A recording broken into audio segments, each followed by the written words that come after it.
I wonder if you're randomly gonna lose connection early again.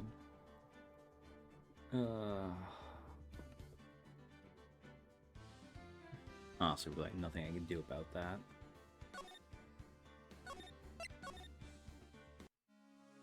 Alright, we just finished this. Well, I'm gonna head back to the precinct now. We've got a big meeting starting in a bit. About Maggie's case, you mean? No, that's pretty much wrapped up now. There's another big case going down at the moment, so she's been pushed aside. Okay. Well, see you later then. Bye. Weird, another big case is happening. How unusual. Oh, welcome back, Gumshoe. Gumshoe? Sir? You better get going, detective. You'll be late. Oh, actually, I've kinda got a favor to ask. It's a big one. A favor? Yeah, it's for, Maggie, actually. I was kinda hoping you'd give this to her for me. What is it? It's a lunchbox. I got up early so I could make it. Aww. That's adorable. It's also like... I mean, I shouldn't judge. It's not like I could do much better. Like, you see those, like, really decorative little bentos. This is fine. But I feel like just white rice and a crap ton of sausages. Mind you, that's probably also all he could afford. I got up early so I could make it. I've been real worried about her. She looked like she'd lost a lot of weight. Detective Gumshoe? How many weenies are in here? There's not a person on Earth who could down this much meat. Ah, you think? I love weenies. I can't get enough of their tender juiciness. Game, you're sending me some mixed messages with Gumshoe lovingly handcrafting this bento for Maggie, and in the same sentence talking about how much he loves weenies. Ah, so will you give it to her? Took me ages to make, so please say you will, pal. Why'd it take you ages to make? Can't exactly say no, can I? Gumshoe's lunchbox given to Maya to carry. A tenderly handmade lunchbox fills the stomach with love and plenty of weenies. Maybe I'll eat it myself if I get hungry. Don't forget, okay? I'm counting on you to give that to Maggie. Oh, that was adorable, though. He's finally gone. Alright. Kitchen. Vitamin Square. It's back. January 7th, Vitamin Square. I don't see any sign of Mr. Kudo. Do you? Maybe he went to buy another ton of bird seeds. I was kind of hoping he wouldn't be here anyway. At least, not for now. Besides, any more seeds today and I'm liable to turn into a real phoenix. Alright, let's not look at that quite yet. Hey, look! Pigeons! Don't you want to date them, Nick? What, Maya? Sorry, why did I say that? Yeah, and heaps of them too. Did you know that pigeons are a symbol of peace? That's a dove, not a pigeon. Poor things. So they can't be symbols of peace and harmony just because they're gray? Is that it? You're overthinking this one by just a smidge, Maya. Looking at this orange reminds me. Of what? That you're supposed to eat a lot of them to ward off colds in the winter. You can't have fun during the holidays if you're sick in bed, you know. Speaking of fun, if we get Maggie acquitted, maybe we can all get together sometime. Okay, but what do we play with someone who's never even won a game of tic-tac-toe? How about we change the rules a bit then? We could play Old Maid, and we could say the person who's left with the Old Maid at the end is the winner. How's that? Not bad. Not bad at all. You could even rename the game to Fair Maiden. Oh, that was actually kind of cute. The strawberry. This place is so fruity. That's not a bad thing. Besides, I love apples. They're among my favorites. Then that apple slide is perfect for you. And what is so perfect about it? Oh, come on. Don't be a stick in the mud. Slide down it a few times. Go on. Woo. No way. I'd get covered in sand if I slid down that slide. Anyone can see that. Yeah, you're right. Otherwise, I'd give it a try too.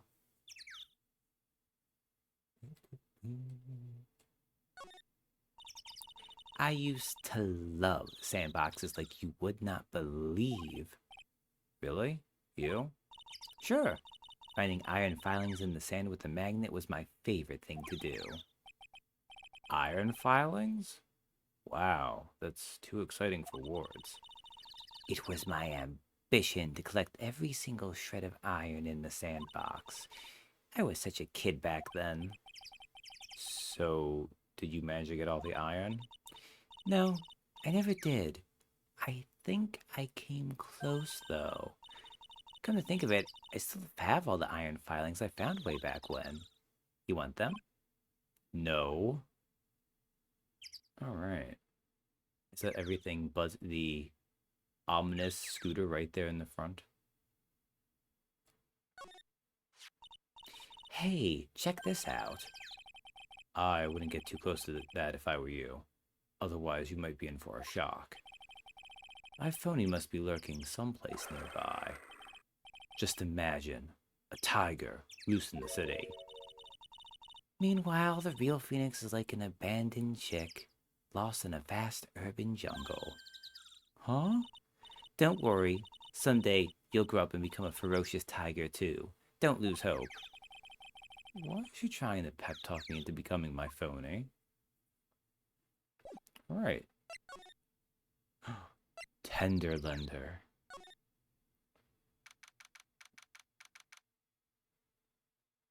January 7th, Tenderlender. Win through compromise. Hey, look, they have a Dharma here, too. This place gives off a really strange vibe, doesn't it? Looks like the tiger isn't in his lair. And it is, as they say, a very good thing. Welcome. Ooh. Talk about a creepy voice. Makes your soul want to shrivel up and die.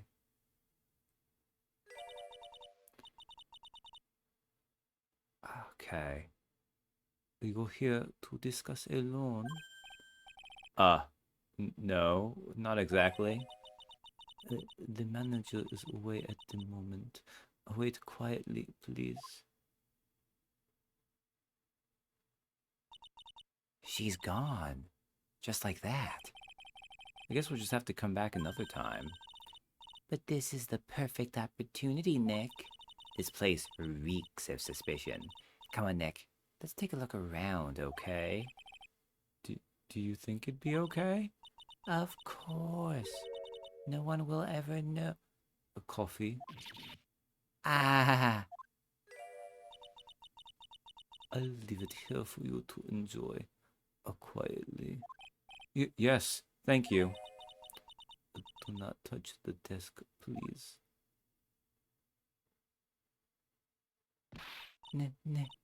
Nick, let's get out of here. Now? She wants to get out of here? Touch the desk immediately. Now we'll look at everything else. Now, I assume, before I go into this, I assume the whole idea is this is meant to be like a Yakuza style run thing going on, which is why they just had the tiger become like a mobster style gangster in the adaptation, in the localization, I should say. I mean, it's a pretty easy swap to make. Hey, look at this. Parisian style coat. It's so chic. Looks more like a pimp coat to me. Guess I haven't got an eye for fashion. Hey, look at this. The suit is the same color as the one you wear, Nick. Same color as my suit? Ah, Keep your voice down, Maya. Nick, you gotta take a look at this. Some cake. Ah, I'll just leave it here for you. yeah, sure. Thanks. Just wait here quietly. Otherwise... Sure. Did you hear that, Nick? Wait quietly, she said. Yeah, sure. I have my eye on you, only so I can take care of you. Understand? Ah, I'm scared, Nick. So, what were you getting so excited about before? Look, on the lapel of this suit. That's an attorney's badge. I mean, it's clearly a fake, badly made out of cardboard, but yes. Is the tiger a lawyer? No way. Look at this thing. It's made of paper. Paper badge added to the court record. Found at Tenderlander, made of cardboard and painted to look authentic.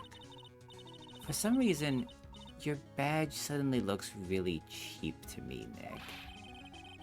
Why doesn't anyone recognize an obviously fake badge when they see one? Alright, I should have realized. I forgot about the fact that... Oh, that's actually really neat. You can see where they took the fake badge off the lapel. Win through compromise? I wonder what that's supposed to mean. It must mean something if they took the trouble to frame it like that. Yeah, well, it still doesn't make any sense to me. That's Tenderlander's guiding principle. Oh? Compromise the customer to win. Oh, I see. How about you, Nick? Yeah, well, as long as we don't have to compromise my hair, I'd say we're okay. That's one slogan no business owner should ever explain to their customers. Ugh.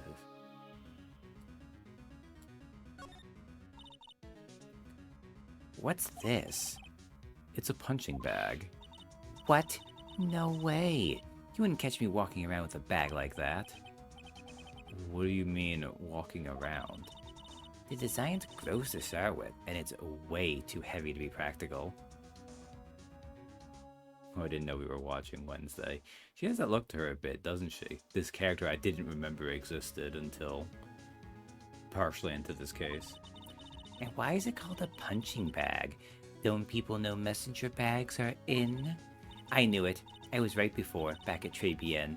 Paris fashion is more my thing. I really hope she's pulling my chain on this one.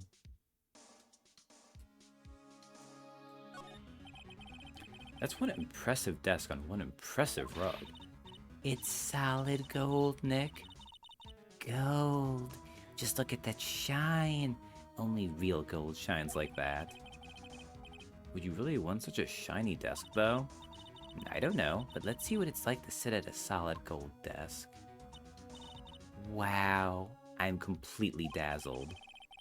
That's because it's completely dazzling. I can see up my nose into the reflection. It's gotta be really distracting. So the desk isn't practical. No surprise there. Oh, this CD must be something we need to look at. That's okay.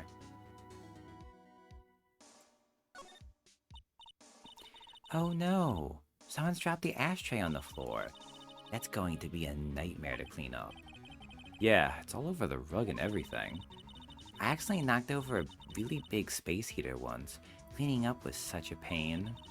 It was one of those super antiques where you have to burn a ton of charcoal. Also, I don't think I said it. Hey, Katie. How did she manage to knock one of those over? Are they supposed to be super heavy? Oh hey, there's a book of matches here too. Matches, huh? Places don't give those out much nowadays. Hey, wait a second. What is it? Look what's printed on its cover. It says Très bien. Très bien matches added to the court record. Matches used for advertising, found lying in Tenderlander. Yo. These matches could come in handy. We might be able to use them. Yeah, the pilot light for the office boiler keeps going out. Swing and a miss, Maya. Swing and a miss. Alright. Dharma. Let's see. This round doll thing is called a Daruma, I think. I figure I'd read a book or two and be more cultured, in case you're wondering. You mean you aren't making stuff up for a change? Heh, but you also didn't know that no matter what, he'll always right himself. Go on, Nick. Give him a good shove. Only if I feel like dying. Now, this yellow thing. This is a Japanese chess piece. I think it's a king? Not that I'm an expert or anything. I'm more of a reversey person, you know. Assuming she knows what she's talking about. These aren't exactly your typical mobster wannabe items. They're not trophies, are they? Ooh. Hey, there's a piece of paper sticking out from under here. Win through compromise. Nah, things only wins through bluff. Well, the lady explained that win through compromise stood for them compromising their clients. Which, I mean, that's... Well, it's not the case for Phoenix. They don't want to compromise their clients. But they definitely want to compromise all the people giving testimony on the stand. What is it? A repair bill? Looks like he did some repair work on his car. Does he even have one? $15,000 to replace a bumper and a light? That's insane. The car's registered to the Cadaverinis? Huh? So it's not even the Tiger's car? Why would someone else's repair bill be in the Tiger's office? A car repair bill for $15,000 paid by Tigre to the Cadaverini family. Man, this stuff is disappearing. We're just stealing stuff from here.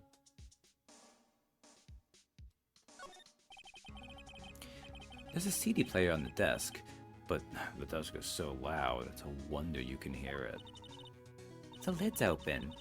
I wonder what kind of music the Tiger's into. Have you finished the coffee? Ah! Yes, thanks. It was lovely. So, you drank it all?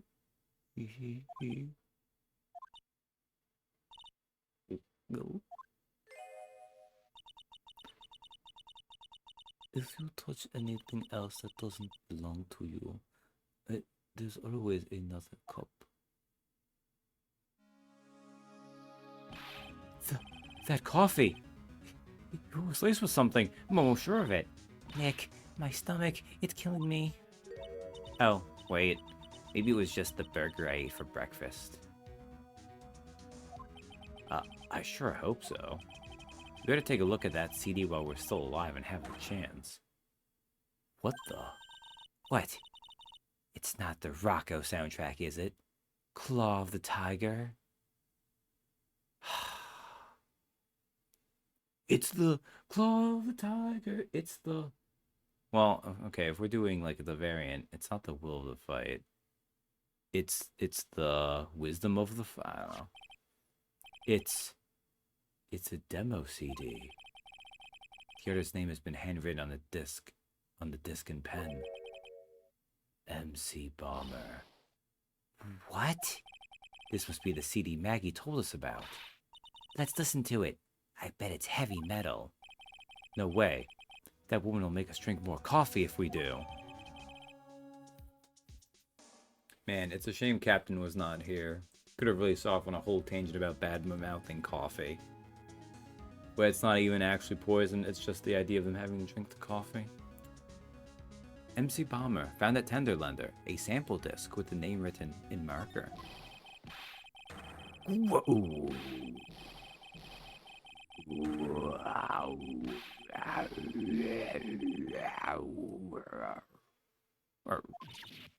Ah! Come out from under the desk, Maya. What are you two snooping around in my office for? Nothing. You were just. Wow, my precious carpet. You's got ash on my rug. You gonna wish your ugly feet never came through my door. It wasn't us. Sorry, like that.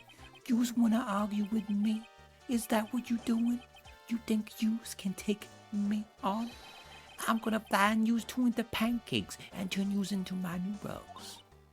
Ah, or a Don Tigre, you're back. Ugh, that voice. It's like evil seeping into your head through your ears.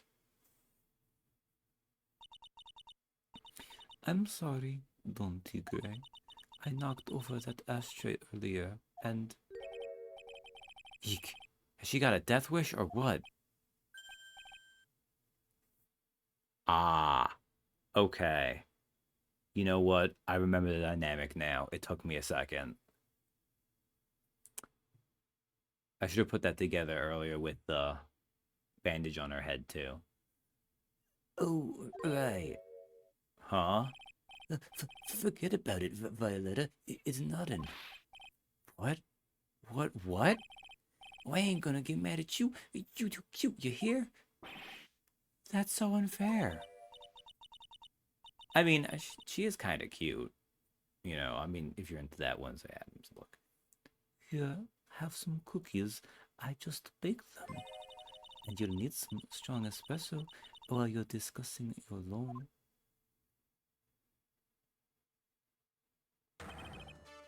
Grog, Phoenix Red. Yes? You's either crazy or just plain stupid to chase after me. I work so hard, but now you's gotta come and mess with my plan. So it was him. He's my phony.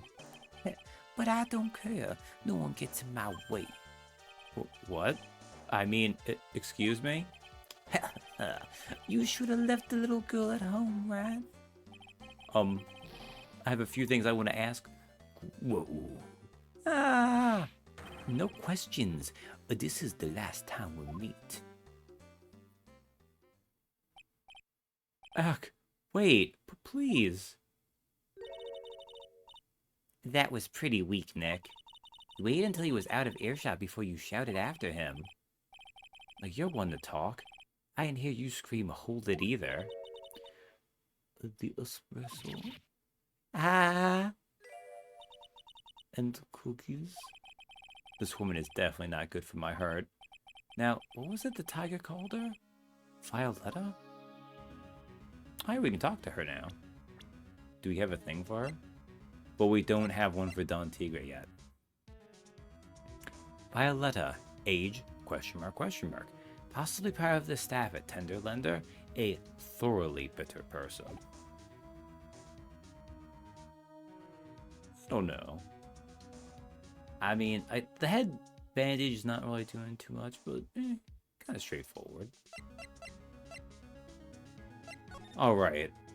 Oh my god, we have 3 pages of junk to go through now. About this. More coffee? You must have more. No, thanks. I've had enough, really. So thirsty. I don't leave the office. I can't tell you about anything except Don Tigre. Okay, so that sounds like there's not going to be much going on here.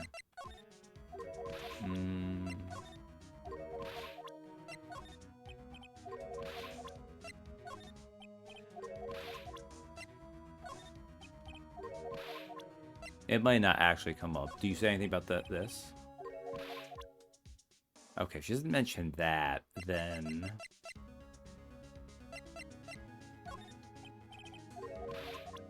Okay, I don't think we actually present anything to her. This is an interesting thing that I feel like they started to figure out late into the second game, but they're just like, look, we're not gonna write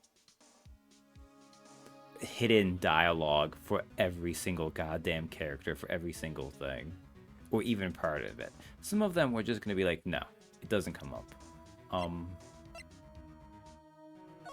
Do you talk about people? Will you talk about yourself? Nope, I guess I just gotta talk with you. Lender, lender. So, I'm kind of curious about your company, Tender Lender. With the warm and friendly atmosphere you'd expect from a family-sized business, a conscientious rate of interest, and an attractive repayment policy. Why do I get the feeling this sentence is not going to end well? We will tenderly lend you that little bit extra here at Tender Lender. Hey, Nick. Things are a bit tight for writing company at the moment, aren't they? I mean, there's that $500 you owe me from our card game for starters. Why don't you take out a loan? I'd like to take out a loan from a place like this? Not so much. Tender Lender is on your side. So, let's say I'm late with my repayment. What happens then? We'd give you more coffee. Strong coffee. Right. I think I'd rather skip town. Hey, just remember I can make strong coffee too, Nick. Strong tea as well. What happened? So, do you know about the incident we're investigating? What incident? Well, a man was poisoned at a restaurant just near here. That incident. Let me see. I was here that day with the manager. The manager being the tiger? Furio Tigre. Furio? Tigre? So that's where the tiger thing comes from? Sneop's got a real name. Nick, hurry up and find out more about him. I don't know why the game does it this way, but sure. Furio Tigre, age 42? The head of the Tenderlander Loan Company, also known as the Tiger.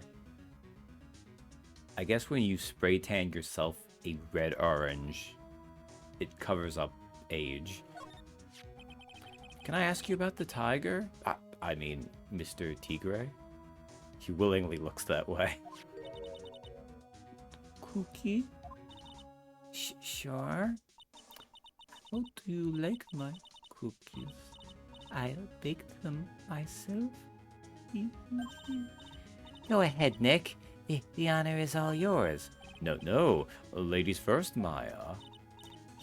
He. No matter how I look at this, I just don't get it. What are the tiger and this scary girl doing working together? We are lovers. Oh, that's not exactly coming across in your tone of voice. And I owe Don Tigre my life. He's the one who saved me. The tiger saved you? Please address him properly as Don Tigre. Otherwise, I'll have to. Okay. Don Tigre, of course, I'm sorry. He saved her life? Sure like to know how that happened. Saved your life? I am very frail, you see. Just recently, I died once. You died? About 4 months ago, the doctors said to abandon all hope. I guess they were expecting her to take a boat ride across the river Styx. But Don Tigre, he saved me. He gave up everything. Everything? When I found out what he had done for me, I was happy. No offense, but I'm finding that a little hard to believe. I decided I'd pay him back with my life by serving him coffee and espresso. I still wonder about what's in her coffee. So, is that why you've got that bandage around your head? This? The head bandage. So what's the story with the bandage? They put it on after the operation. Operation? It's just a little injury. A little fatal injury. A fatal injury? Wow, I just suffered one herself by the sound of it. So, that's the injury you were talking about before when you said you had died once?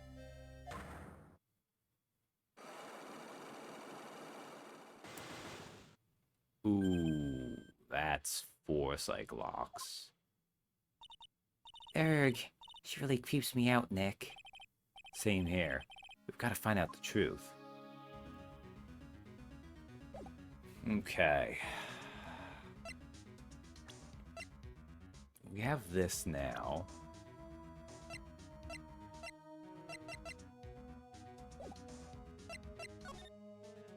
These are all of that.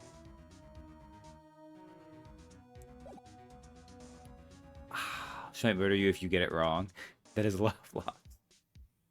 You might. I mean, they always let you back out. I feel like there's no way we have enough locks for it right now, right? And it always kind of sucks to have to undo progress, like, because I tried that earlier with Lisa Basil. January 7th, Vitamin Square. There he is. Old Sadie's back feeding the pigeons again. There, take this, and get out of my park. Like I thought, he's really mad. Come on, Maya. Just keep your head down. Let's sneak away while we still can. What? Why? Hello, old man. What are you doing, Maya? Huh? Hey, he just turned his back on us. I'm not surprised, but I really hurt his pride in court this morning. Hey, Mr. Kudo. Pigeon, car. Look, we really need to talk to you, all right? Out with the demons, in with good fortune. Ow, ow, ow. Seeds, shell splinters. Painful. I always knew you were a demon, Maya.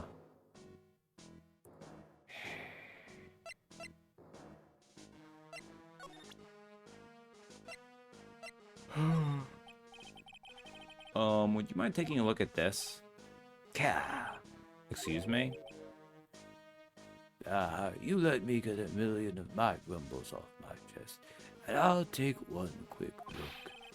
I've got an earthquake of frustration inside, and it's ready to crumble. On second thought, forget it.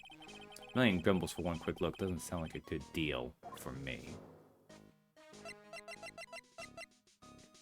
Apologize.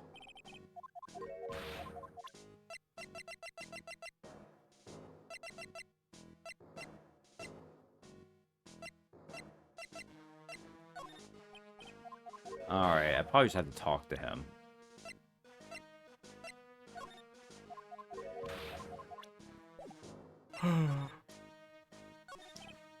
I'm sorry about what happened in court earlier today. Everyone will be talking about me behind my back. That is not the old man voice I was giving for him. A dirty old man who was so busy looking at the servant girl's backside that he can't remember her face. A filthy, depraved animal. Well, whatever. This is just what he's gonna have now. And you are a filthy, depraved animal. No, not at all. Ah, you're listening to me, boy. I don't care what you say. I saw that waitress put it in.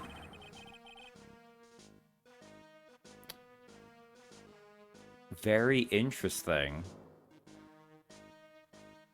That is, that is clearly not Maggie from the back.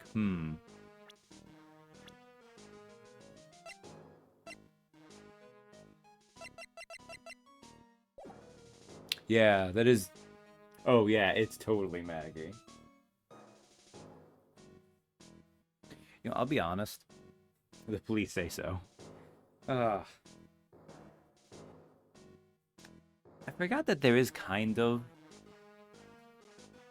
there's like kind of a trick to this case. I feel like there's so much stupid though that it kind of like outweighs the goodwill of it. It's kind of like how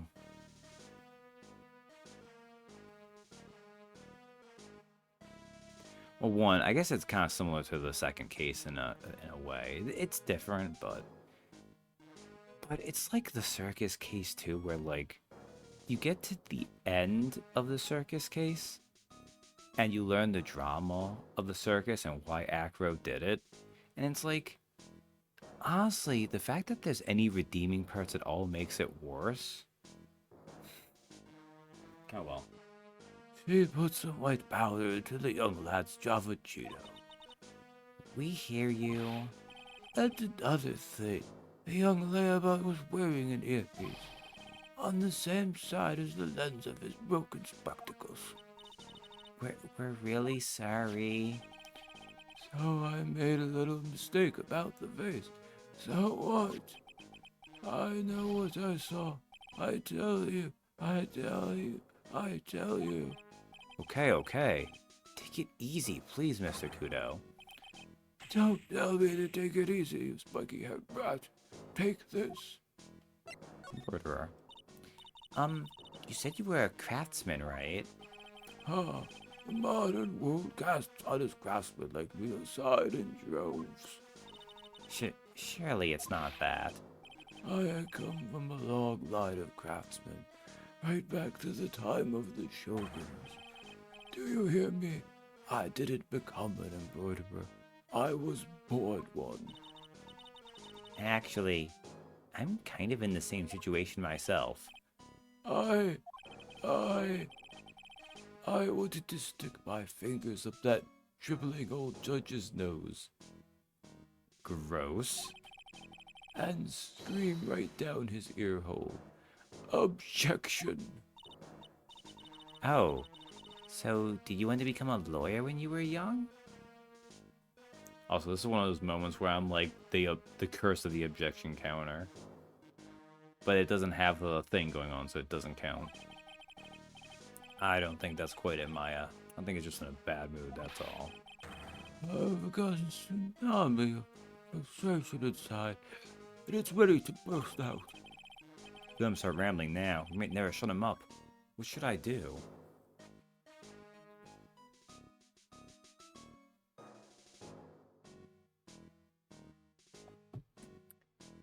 I feel like suck it up implies on any level that we should put up with it.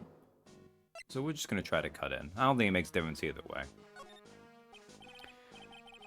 Actually, we've got places to go, things to check and stuff. Maybe another time.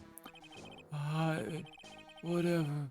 Just don't forget, I've got a tsunami's worth of grumbling to do. Yes.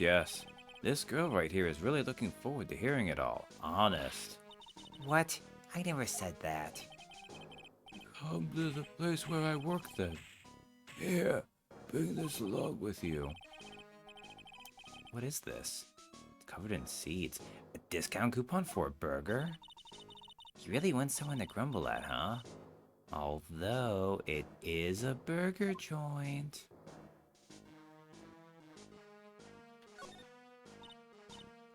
Whatever, we'll put it with the tsunami, I guess. Oh, suck it up. Guess I better let him talk. So, there's not much call for craftsmen these days, huh? Of course not, you idiot. All I'm good for nowadays is running errands. Errands? Everyone takes advantage of the elderly. Buy some bread, Gramps. Take the dog for a walk, Grandad. I mean, I feel like getting to take the dog for a walk is pretty sweet. Feed the pigeons, old man. What am I? Some sort of community handyman? Well... Buy some bread. Now that I can understand, what's the point of feeding some seedy pigeons? Why don't people say what they mean? Get lost, that's what they're trying to say. Oh yes, I'm just an inconvenience, you see. At home, at the restaurant, I just get in the way, don't I? I'm sure you don't. Wait a minute. What did he just say? Oh man. At that restaurant? Hold up. By restaurant, are you talking about Très Bien? Did you get asked to run an errand there too? Yes, I did. The very day that young brat was poisoned. What? Oh man. The errand. So on the day of the incident, what were you asked to do? You asked, boy, because I'll tell you what I was asked to do. All of a sudden, that young lad slumped over the table. The serving girl collapsed, and I broke that vase. It all happened so fast I was in a bit of a daze, you see, and the owner shouted over to me. Excusez-moi, you call the police. Call them yourself, I shouted. I should have said back, but I didn't think of it at the time. So, did you end up calling the police? Like I said, I was in a bit of a daze. Did you call them on your cell phone? Gah! Do I look like I'd have one of those newfangled thingamajigs? I went out looking for a payphone, of course. You went looking for one? I couldn't find one right away, you know. Wandered around for 5 minutes or so. 5 minutes? So for 5 minutes after the incident happened? Yes, sirree. The owner was at Très Bien on his own. Why didn't you mention this in court this morning? Well, I would have if you'd given me the chance. But you all bullied me out of the courtroom. Oh, thank you, Mr. Kudo. You certainly earned your kudos for today. Wait a minute. If that's the case, there's more. I've got more to say. Oh, yes, I remembered something else. Bailiff, let's get the witness out of the courtroom. It's not my fault. You're the ones to blame. You could have at least told us before we got to court. Is it really that important that Mr. Kudo was the one who called the police? What's important is the unaccounted time before the police arrived.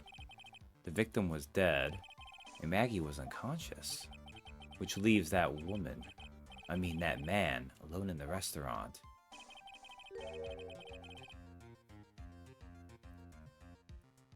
I arrived at why is the old man still here? Because we are not allowed to have good things in this case. Mr. Kudo might have been chased out of the place on purpose. What do you mean? Maybe a certain someone didn't want him in the restaurant. Ah, Oh, sure. You go ahead and say I was in the way as usual. I suppose I should have been getting myself covered in pigeon poop instead. I mean, yes, if that's an option. We need to get more details about what exactly happened. From Maggie, and from Mr. Armstrong. Alright.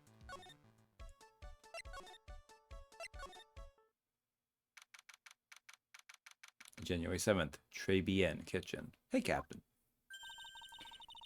looks like Mr. Armstrong's out again. But the place is open for business. You can't have an open restaurant without a chef. Hey, it's not my fault, Nick. Don't take it out on me. Only a couple of minutes after the incident happened, Mr. Kudo left the scene, leaving Mr. Armstrong here alone. Arg, missing when we need to talk to him the most.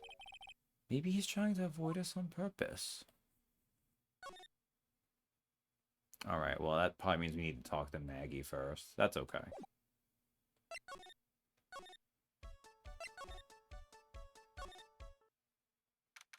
January 7th, Detention Center. Visitor's room. Oh, Mr. Wright. Hello, Maggie. So they finished questioning you? Wasn't it just unbelievable in court today, sir? I'm going to stay up all night and blog about everything that happened. Weren't you scared? It was pretty touch and go in there. Yeah, but you totally nailed that old man. Just... Man... I wouldn't really given her a substantially different voice. The fact that I was like, oh, I can give Maggie the same voice as Maya, it won't be a problem. Ran late due to post-movie night discussion and toying with new group inventory feature on D&D Beyond. Oh, that actually sounds like a handy feature to have. Yeah, nothing wrong with that. I mean, goodness knows you're not missing much with this case. You totally nailed that old man. It's inventory and cash. Oh, that's excellent. Well, he was all over the place with his testimony. He's not the only one. Huh? What do you mean? Everyone else's testimonies don't match up either. Not with what I remember of the incident, anyway. Is it possible she is the one misremembering things? I don't know. Or maybe it's because... No, whatever. We'll get there. This code monitors the visitor's room. They don't get too many waitresses in here. Looks like he's getting a bit restless. Oh, this one's just can't care one, okay.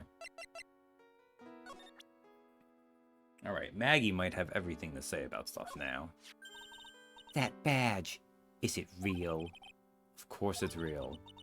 That's what they all say. But I've been duped before. Give it to me for a sec. She bit it. And I left a few teeth marks, too. I can see that. I just wish I remembered if that means it's real or fake.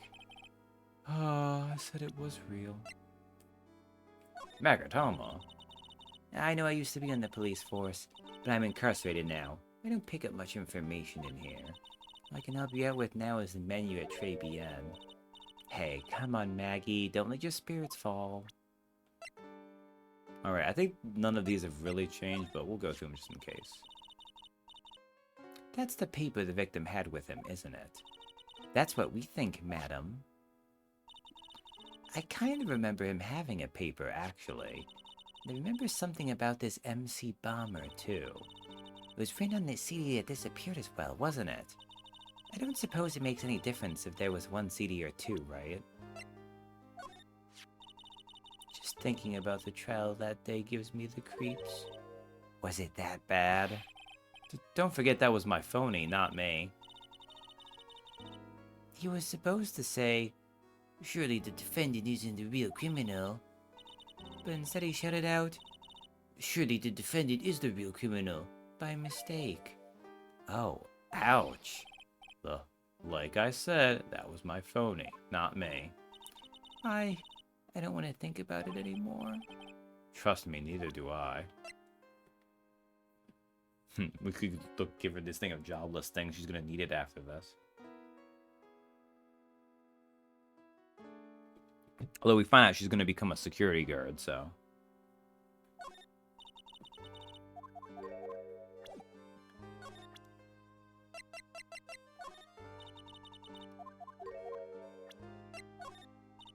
Nothing about that. That's fine.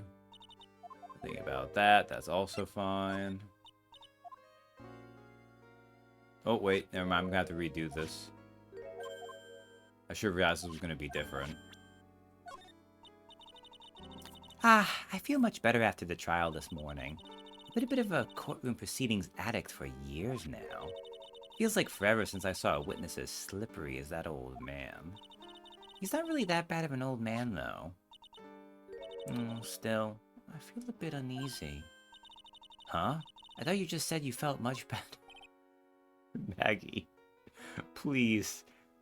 Stop talking between you and Maya without me being in between. It's very distracting. There's something on your mind. You've got to tell us. Especially if it has anything to do with Mr. Kudo or his testimony. Roger, I'll spill it all and see what you make of it.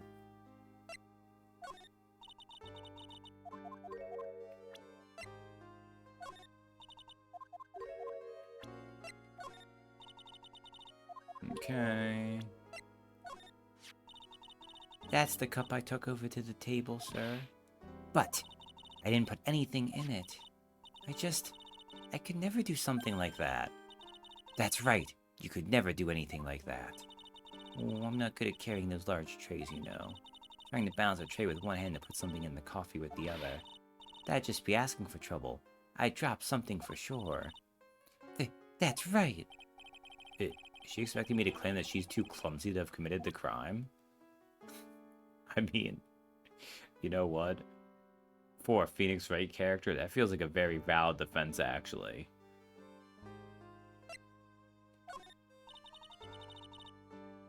No, nothing about that. Okay. Oh, yeah. That's from when I was carrying a customer's breakfast over to them. The ketchup splotch, you mean? My whole face was fire engine red thanks to that stuff. But you spilled the ketchup on your apron, didn't you? I don't see how... the ketchup-covered omelet went flying and hit the customer in the face. Oh. Talk about a tomato red face. Makes me wish I could have seen it myself. Yeah, I guess. It was kind of a sight to behold. Potassium cyanide. I've never heard of that poison before in my life, sir. Okay. Maybe I have. But I've never seen it before. That's the truth. I wouldn't even know where the nearest potassium cyanide dealer is in the first place. Potassium cyanide dealers? Sounds like another group of drug pushers to avoid. In any case, this definitely isn't something you can pick up just anywhere. Oh, curse my rotten luck. The criminal must have stuck the bottle in my apron while I was unconscious. That's not bad luck, Maggie. That was... You were clearly set up. Nothing about that. What about the... Oh, nothing about the lottery.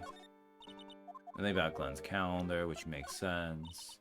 Nothing about losing racing horse tickets, which also makes sense.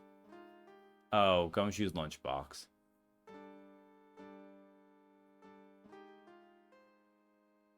Dolly probably was the dealer. Big badge. Ah, is that your attorney's badge? Actually, it's a fake. Holy smokes, that's it. Huh? That's the badge your phony had, Mr. Wright. You got duped? By this? But it's a completely different color. What about the fact that it's made of paper? He said the badge got a tan as well, while he was in Hawaii on business. Holy shit, Maggie. That's an even worse excuse than if he had not said anything. What? I'm beginning to see how my phony was able to gain her trust. Like... How... Phew, okay. I think about the matches. These can't afford a spray tent, let alone a trip to Hawaii. You won't know anything about the repair bill. Might know about? No, you don't. Okay. Gumshoe's lunchbox. Oh, yeah. I've got something you're going to love. Really? What is it? Is it my freedom? Lunchbox, just for you. Here. Wow. A lunchbox. Weenies, too. I can't believe it. Thank you, sir. Did you make this just for me, Mr. Wright? Nah, it was Detective Gumshoe. Who else would make such a nice lunchbox for you? Detective Gumshoe? He's really worried about you. Looks like he put a lot of effort into making this, too. I can't accept it. Detention center rules. No gifts allowed, sir. Hey. Come on, Maggie. Don't be like that. The rules are the rules. They'll lock you up if you break them. Somehow, when an ex-cop turned waitress says that, it seemed a whole lot scarier. And anyway, I hate weenies. Oh, really? It's all yours, Maya. You can enjoy it with Mr. Wright. But, but, She's right. It's better than letting it go to waste. but, I guess so. Gumshoe's lunchbox in with Maya. Well, how was it? That hit the spot. I love weenies. Yeah, Phoenix. I'm sure most of the fandom really understands you saying that. Yeah, I bet you do, man. Oh, good. I'm glad I gave it to you then, sir. Oh, that was kind of sad, though. Oh, poor Gumshoe. Thanks for your help last year. It was nothing. I'm glad we got you off the hook. I hope you can help me out this year, too. Yeah, me too. Be sweet if we could get that verdict overturned. Yeah, nothing about that, which makes sense. Anything else to say about Godot? No, okay, that makes sense. No matter what happens, I never let things get me down. You're always so positive, aren't you, Maggie? Macho Maggie Bird, they say. The early bird catches the worm, a bird in the hand. Wow, all those phrases are named after you? And I never turn my back on anything. You're always so strong, aren't you, Maggie? Macho Maggie Bird, they say. I'm a tough old bird. Tough old bird, Nick. Hee hee, do you get it? Yeah, I get it. Nothing new about that. Ah, that's the victim, isn't it? That day was the first time you'd ever seen this man, right? Yes, I never met or seen him before then. Just happened to be the waitress who served him his coffee, sir. That's all. Seems he was a computer programmer. Really? I'm useless with computers. Completely hopeless. I don't know any computer programs. Did she mean programmers? Back when I was an officer, Detective Gumshoe always looked out for me. Oh, thank you, Automod. You don't need this best viewers nonsense. But today I was the one who had to look out for him. Trying to incriminate me the whole time. You've got to remember, Maggie. Gumshoe's a detective. He's got a job to do. My old boss. I thought at least he'd be on my side. He is on your side. He'd do anything to help you. You can't fool me. I saw him in court today. I felt like a poor little baby woodpecker being pecked on the head by its own mother. Gumshoe's testimony was pretty solid. No wonder it hurt her so much. I hate him, sir. I cry. I mean it. I don't ever want to see him again. Ouch! I think I just saw Gumshoe's chances go down in flames like the Hindenburg. I don't think it's getting through to her that he really was trying to help. Man, oh, poor Gumshoe. Oh, poor Gumshoe. Like, if nothing else, one of the advantages this case has over the circus case is that I do care about Maggie. And I'm invested in her and Gumshoe. Maximilian Galactica, he wasn't like the worst person, but didn't care about him nearly as much. I mean, this already came up. I guess we'll talk about Kudo some more. Shipping non-problematically. Okay, it's the same line about this.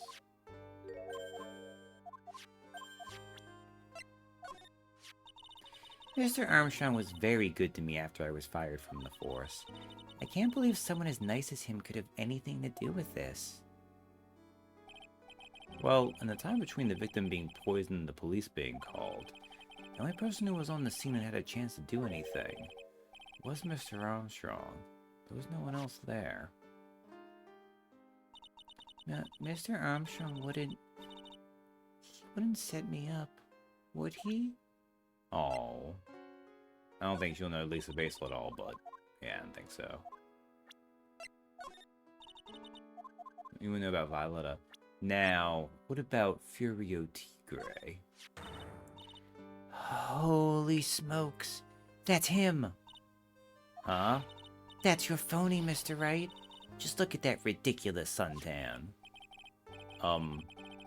For the record, I'm not sunburned like an over-dried tomato, so I don't know how.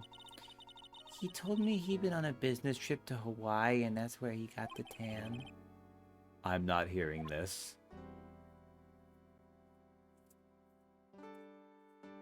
Oh, wait, Maggie, there's a different Armstrong we can introduce you to who would be way better to work for. Exactly. Alright. Contradictions. Maggie, you know how you said that everyone else provided testimony that doesn't match up with what you remember? Yup. There are just so many things that don't seem to add up. The biggest contradiction is the other guy I saw at the victim's table. He was the one who slipped something into the victim's coffee. I'm sure it was him. Didn't Mr. Kudo testify earlier today that it was the waitress who put some white powder into the coffee cup? So you really think it was this disappearing man that did it? Well, he's not the only thing that disappeared. The CD vanished as well. You know, the CD with the writing on it? Oh yeah, the MC Screwdriver album, right? It was MC Bomber, Maya. The name was scrawled on the sports paper as well. They never did find that CD at the crime scene, sir.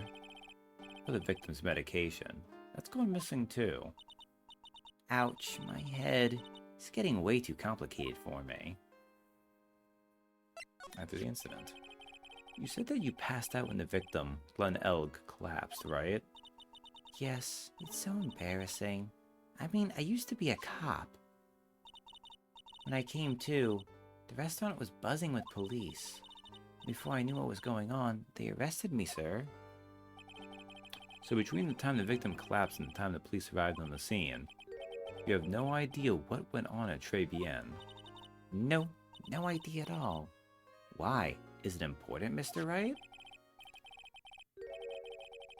The other witness, the old man from the perk, was pretty much chased out of the picture.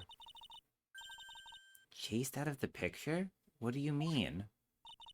Old CD wasn't inside the restaurant because he was told to go call the police. Exactly. And you, Maggie, were unconscious. That means Mr. Armstrong was alone in the restaurant for a brief period of time. No. You don't think Mr. Armstrong set me up, do you? When you consider the facts, it's hard to imagine that Mr. Armstrong isn't involved in this at all. It's like the master biting the paw of the dog that it feeds. Are you sure about this, Mr. Wright? Well, the old man said as much when he spoke with him earlier. I don't know. Things that man says don't add up for some reason, sir. Maggie looks like she's trying to figure something out. Maybe we should ask Maggie exactly what she knows about old CD. Well, apparently Maggie's Japanese name is based on a phrase that means continues to lose. She's literally a losing heroine, pet. Aww. She doesn't need to be a losing heroine. Gumshoe was into her.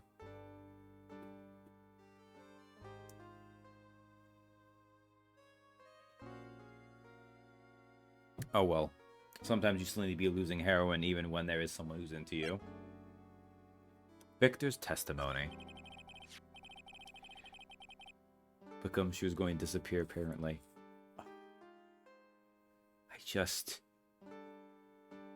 Like, at least they've acknowledged he existed, but come on, you can't even make him appear a little bit, like, you don't need to parcel it out. Is there anything about Mr. Kudo's testimony that stood out as odd to you? Actually, yes. The fact that he was even testifying to begin with doesn't quite what? Well, when I took the coffee over to the victim's table, it's true there was another customer in the restaurant. Yeah, we know that already. It was Victor Kudo. But I can't really say it was an old man. Okay. Then how about calling him a really old middle-aged man? No, age isn't the issue. The other customer was a woman. A woman? Are you sure, Maggie? Well, I'm not 100% sure, but I think so. So, what did this woman look like? Um, she was sort of creepy, and she had a kind of cackling laugh. Creepy. Cackling? Why do I get the feeling I've come across a woman like that recently? Oh, that's interesting. It's funny how I presented this earlier, but it didn't mean anything to her, but now... Oh, never mind. I guess we don't need to confirm this with her.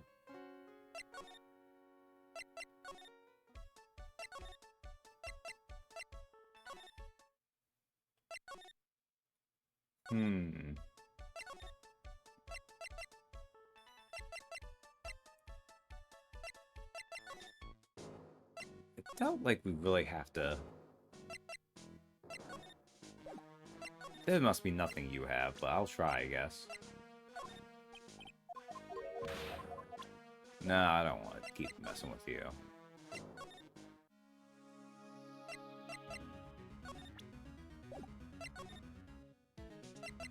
We have the head bandage, but I only have enough for that. Do you say anything if I present you to you? No. I did that with that. Okay. I might need to finally go for one of the other ones now, but it seems a little bit early still. But I might have what I need. I talk to Maggie. Can't be anything else to present to her. No.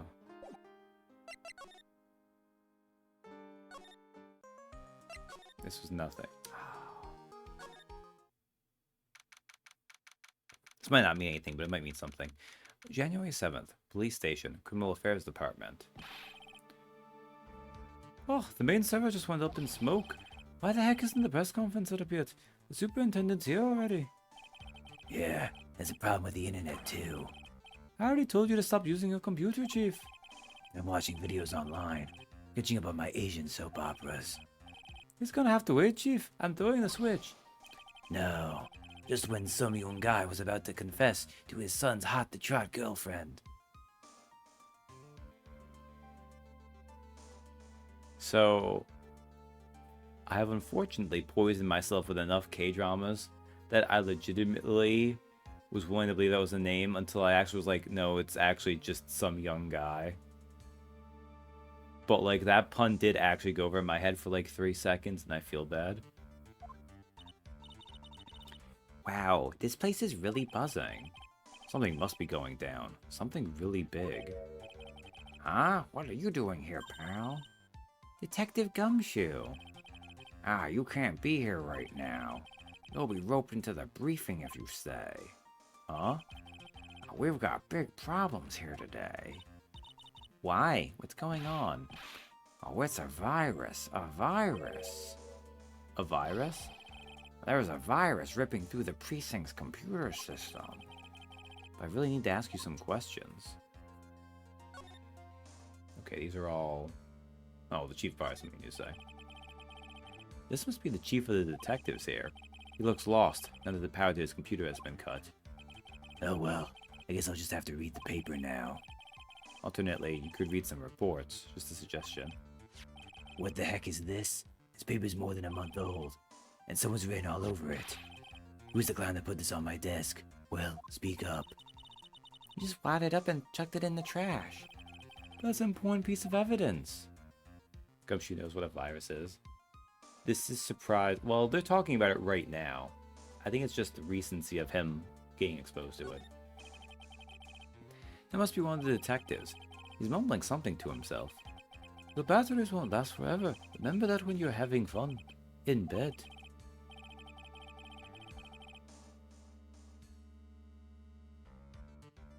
We have a winner! A little joke to make people think about their smoke alarms. He must be coming up with slogans for a fire safety campaign. I guess? Does he even know what he's trying to get across anymore?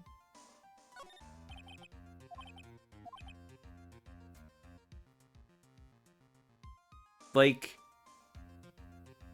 I mean, this has gotta be intentional on their part, right? This has gotta be just a joke the localization made, though.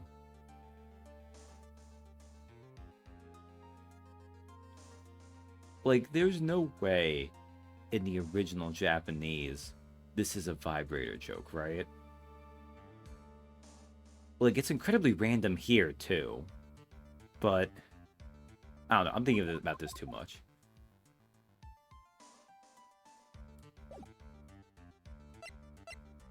Okay. Talk.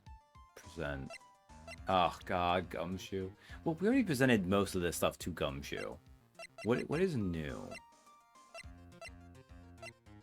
Millionaire Radio Flyer we got from him, so any of this stuff. What do you think about this, Detective Gumshoe? Ah, sorry, pal. I can't discuss anything. Okay, yeah. That was the same. Same.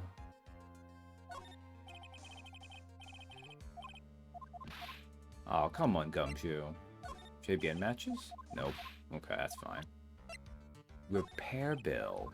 Nope. MC Bomber? Detective Gumshoe, about this. What? I'm trying to concentrate on Maggie and this virus right now, so what? This is it. This stupid name. I remember now. I thought so. Here it comes. Don't just nod to yourself and keep me in the dark, Nick. What's going on? It's okay, Maya. You don't have to cry about it. The name was scribbled on that sports paper and written on that CD. That's the name of the virus. MC Bomber. What? Yeah, the virus that's just infected every computer in the station, pal. It's MC Bomber. Can you give us any more details, please?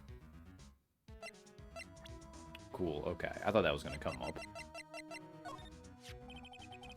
That lady is the boss of Blue Screens Inc., pal. Yeah, I figure she's clean. She's got nothing to hide. She seemed kinda like a doll to me. In a good way and a bad way. Kinda makes you think she might be hiding something. Wow, thanks, Gumshoe. Oh, that's the girl who works over at Tenderlander. You wanna stay away from her, okay? I mean it. She does look kind of unforgiving, doesn't she? Oh, that should be the least of your worries, pal. What's that supposed to mean? What could be worse?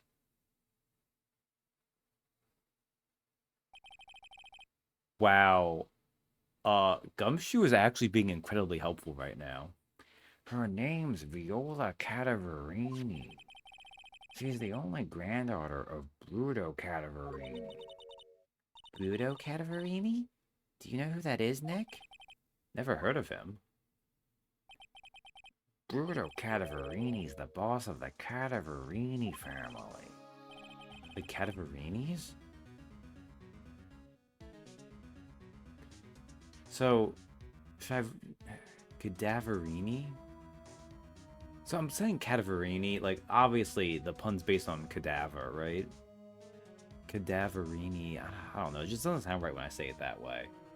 But it would more maintain the pun. It's one scary sounding name. We can't touch them. They're way too powerful for the police. But you're thinking of taking them on, aren't you? No. I don't remember ever saying I was going to. Maybe get some more info out of Gumshoe about this family. Oh, this guy, the tiger. Is he famous? Yeah, this guy's not a loan shark, you know. Nope, he's a big loan cat. Hence the name. Don't pay him back, and you better say your prayers, because I'll eat you alive. You're shaking, Detective. Like a leaf. I'm just, you know, kinda on edge at the moment, if you know what I mean. Okay. Computer viruses. So what exactly is a computer virus, Detective Gumshoe?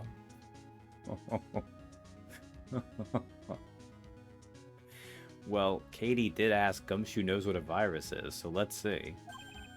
Oh, I don't know.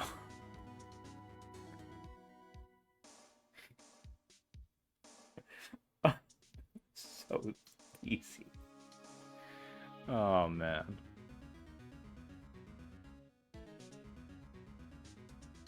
Oh, Gumshoe. I mean, he's been helpful, so I can't really say too much.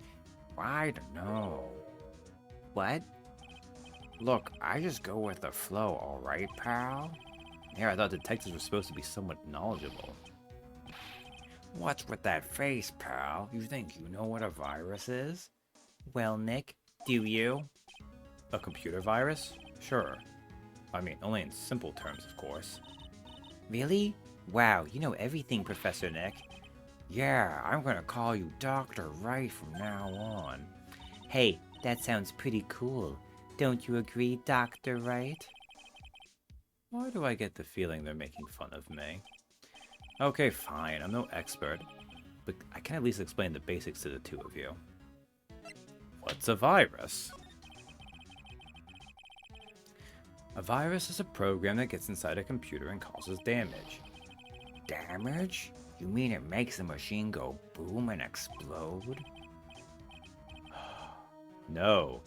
The damage is, well, it's all internal. So the inside goes boom, right? Imagine all the case data you've got stored on your PCs here in the station. A virus could wipe out all that. That's the kind of damage I'm talking about. Whoa, that's scary. Yeah, what's even more scary is that viruses are infectious. Infectious? Most computers are connected together on a network, right? A virus can move from one machine to another over the network, so the virus just keeps spreading faster and faster. Herf, just like a real virus, huh? But Nick, why would anyone want to make a program like that? Yeah, it takes ages to type in all that data. Why would you want to destroy it, pal? No, people don't infect their own machines. They send the virus to someone else's. What? That's horrible. Oh, I get it. It's like you sneezing on Mr. Godot so he catches a cold. Right. He wouldn't be able to turn up in court because he'd be too sick. You really shouldn't do stuff like that, Nick. It's wrong. What? When and why did the conversation jump to talking about me? Anyway, that's what a computer virus is. It's a bad program that causes damage. And all the different viruses have names, right? I kind of feel like I've heard the name of the virus we caught somewhere before. Name of the virus, huh? I feel like I've heard of it before, too. We already knew about the MC Bomber virus from a while back. A group of criminals issued a series of demands for the head honchos of law enforcement. They threatened to release the virus if their demands weren't met. Who are they? Well, I don't know. Some hotshots from the criminal underworld would be my guess. Now the virus has been released, huh? Yeah, it's in every computer in every public office in the city. Everyone's going nuts. They're hopping around like they're dancing at a carnival. All this stuff with criminals and viruses, it almost feels like we're in a sci-fi movie. Apparently the programmer who made the virus was a real genius or something. The focus right now is on tracing the route of this virus on the black market. You mean someone put this virus up for sale? Yeah, and because this one's so powerful, they're estimating its price tag was in the millions of dollars, pal. In the millions? A virus can be worth that much? MC Bomber updated the court record, found that Tender Lender contains a computer virus program. And the Cadaverinis.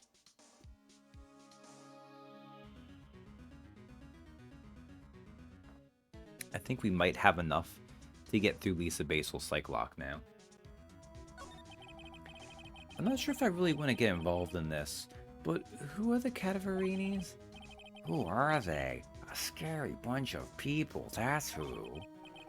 You're a cop and you're scared? What's that about? Trust me, it doesn't matter if you're a kid or a cop. These guys are scary. They've got some serious clout in the criminal underworld. Think like the Tojo clan or the Omi Alliance. We can't touch them. They've got too much moolah. Moolah? As in? They pretty much control all the cash on the city's black market. The black market, huh? And that includes tender lender, I take it? Sure, no one stands up to Bruto Cataverini. And I mean no one. Interesting. So Viola's the granddaughter of some mafia boss then? Yeah, and everyone knows how much Bruto loves his little girl. She means everything to him. So, how did she end up at tender lender? Well, I don't know, pal. But I heard she and the boss of Tender Lender are pretty tight. Tight? Well, that's what it said in a file I read related to Maggie's case. Sounds like a pretty important clue. Urgh, I can't believe it.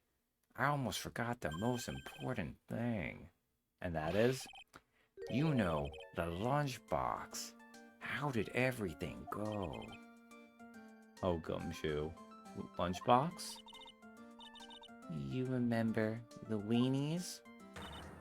I hate weenies. Oh yeah, those weenies. So, how did my weenies taste when they went down the hatch? Okay, guys.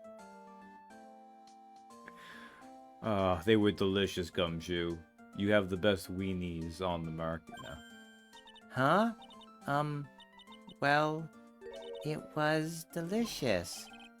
Yeah? That's what she said, really? Well, not exactly. Don't worry about it, pal. I figured something would happen, so I came prepared. Prepared? What do you mean? I made a jumbo lunchbox. Oh, Do me a favor again, huh, pal? And deliver this? It sure is a heavy burden. More ways than one. Or I can just imagine Maggie's little eyes sparkling with joy when you bring her that. weenies. Again, Nick?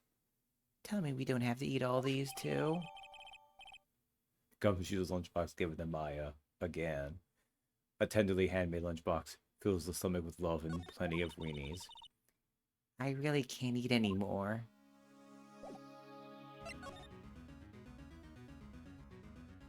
Okay. Oh my god, Maggie's disappeared. Okay. Let's go.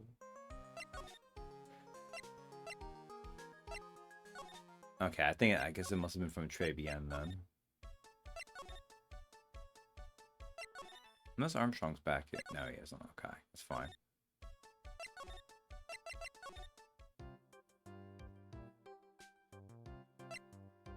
So a lot of times they update when...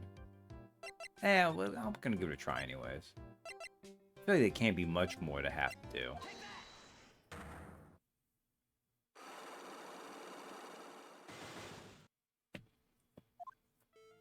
Okay, now last time we got a little bit further. So first we had the horse racing tickets.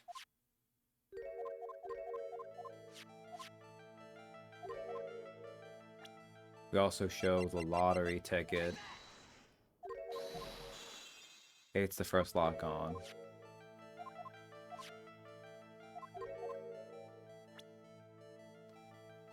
This is when we do the calendar. Yeah, that's what I'm thinking.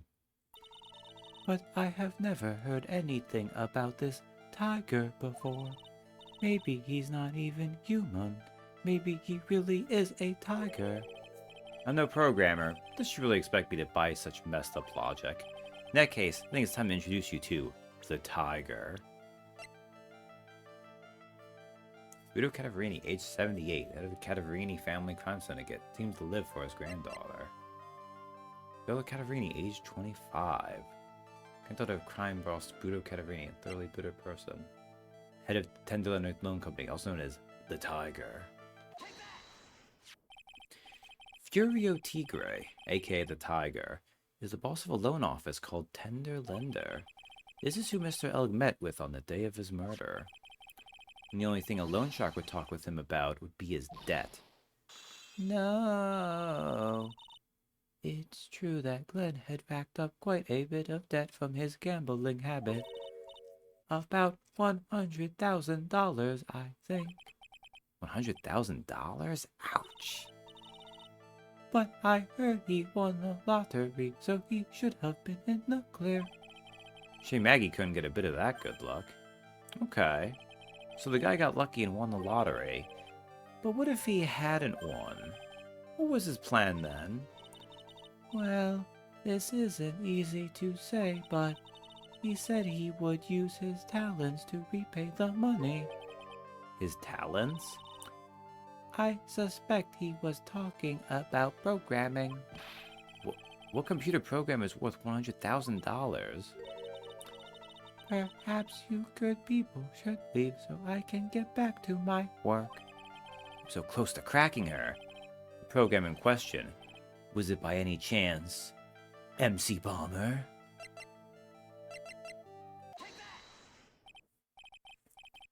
Well, this is it, isn't it? This is the virus that's infecting computers worldwide as we speak. MC Bomber. No. Unlock successful. Glenn's troubles. Glenn's head had more processing power than any computer, but it had been infected with a gambling virus. Glenn was in too deep. You mean he was in debt? Yes, $100,000 in debt. Not an easy amount to repay. So, he said he was taking on some extra work. Something a bit risky. Risky? How? Maybe he was going to become a waitress at Trabienne? Where do you come up with these ideas? Risky extra work. So it's safe to say Mr. L was the creator of this virus, huh? The MC Bomber virus. Yes. It was a work of genius. In a bad sort of way, of course, but still genius. Something like that would probably fetch several $1 million on the black market. Inconceivable. Gumshoe was right for a change. This date, December 3rd, that is marked on his calendar. That was his deadline for repaying his debts. MC Bomber updated the court record. The computer virus made by Glenn Elk, potentially worth millions of dollars. So McDonald's finally brought back the McBomber virus. Hey, dude. Good one. I guess we won't be needing these horse racing tickets anymore. Glenn Elk's losing horse racing tickets thrown back on the floor. Use the trash can, Nick. Okay. Actually worth millions of dollars. Okay.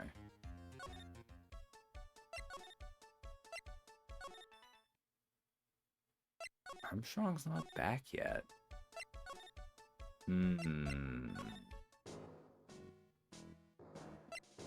Does that mean I have enough to crack Viola too? Do we do that back to back?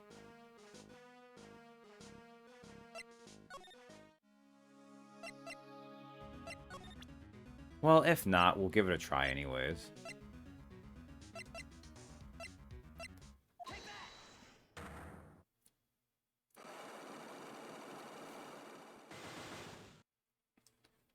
Four locks. The head bandage. You said that bandage around your head was from an operation? You also said you suffered a fatal injury to the head, correct? Yes, the operation was very difficult, apparently. Now, by fatal injury, you mean you were hurt very badly somehow, right? Did the injury in question have something to do with this? Car repair bill. I have here a car repair bill. From this, it seems pretty obvious that the car was involved in an accident. Let me see that. This bill is made out to the Cataverinis. Yes, it is. I don't think I ever introduced myself. Tell me, what do the Cataverinis have to do with me? Something tells me she's not about to say hi and introduce herself. Alright then. Your relationship with the Cataverinis is very strong, and this is why. Do I need to present hers, or do I need to present her grandpa's?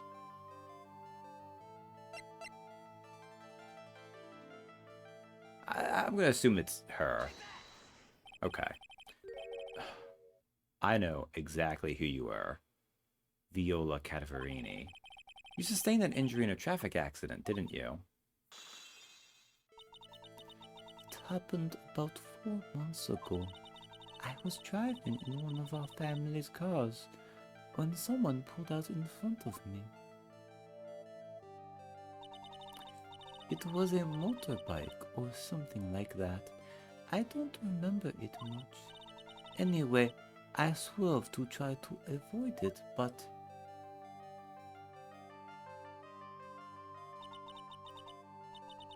I took a blow to the head, a bad one. Yeah, I can imagine.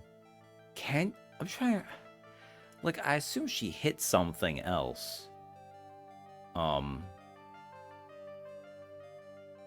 Although $15,000 for just a bumper and headlight, there's some weird things going on there. Whatever. So what happened to the person on the bike? I'm guessing they didn't get away with injuring the Viola Cataverini, right? I don't know what happened to them. They ran away, or so I heard. Ran away? If they'd stayed, I'd have. Is it possible?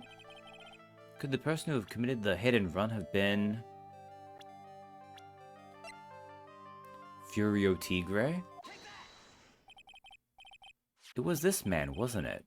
He was the cause of your accident. It wasn't Don Tigre. I refuse to believe it. We collided, the motorbike and my car. But Don Tigre isn't injured at all, is he? It was the tiger who caused Viola to crash. I can feel it. Plus, one of her locks just broke, so she must suspect it was him too. I'm sorry, Miss Cataverini. I have proof that the tiger was involved in a traffic accident on his bike. Do I? Is it the repair bill again?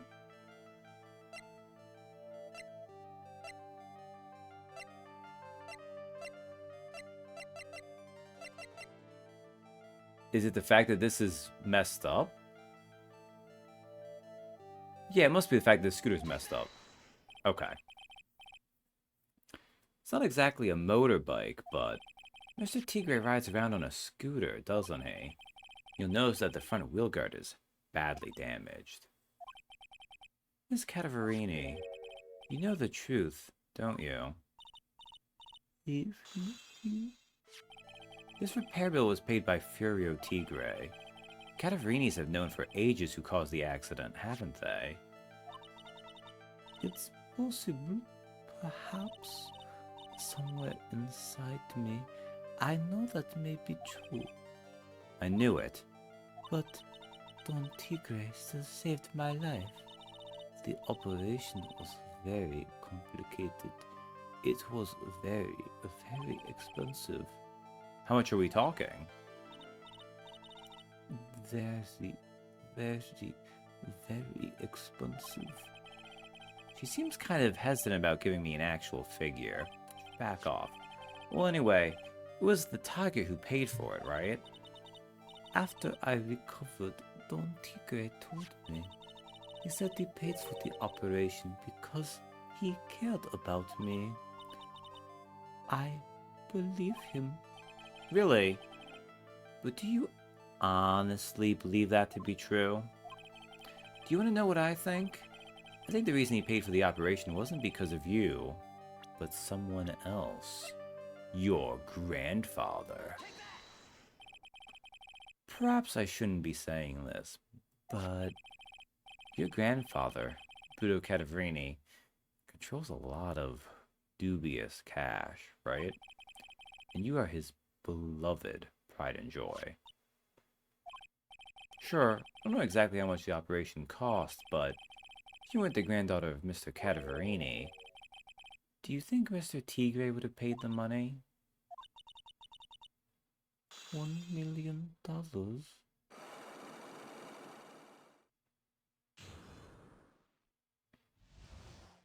Head bandage. 4 months ago, I was in a traffic accident.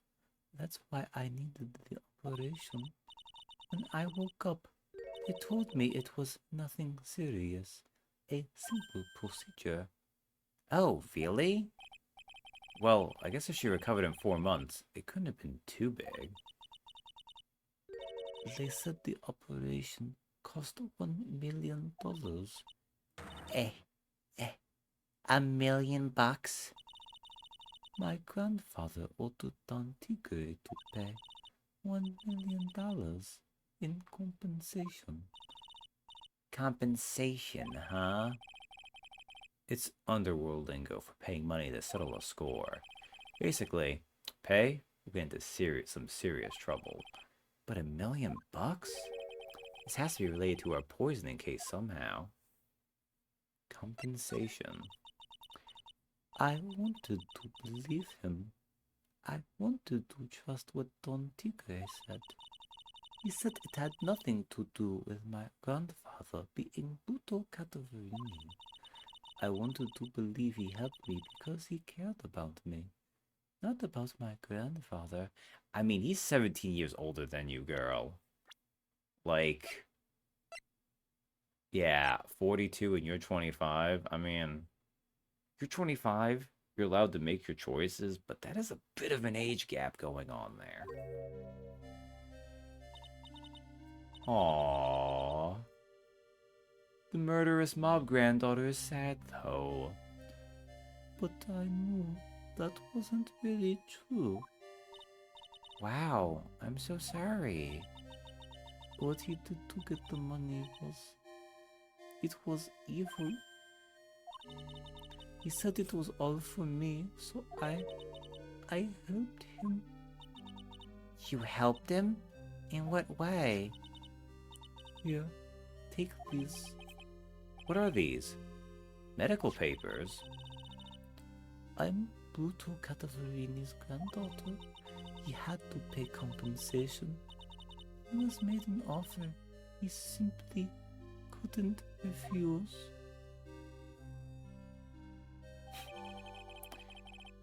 Viola's medical papers added to the court record. A $1 million bill for cranial surgery. Payment was due last year. Wow, I feel so bad for Viola. It's inexcusable. Huh? There are two things I consider inexcusable. Poisoning and betrayal. Phoenix, why do you take poisoning and betrayal so hard? I wonder.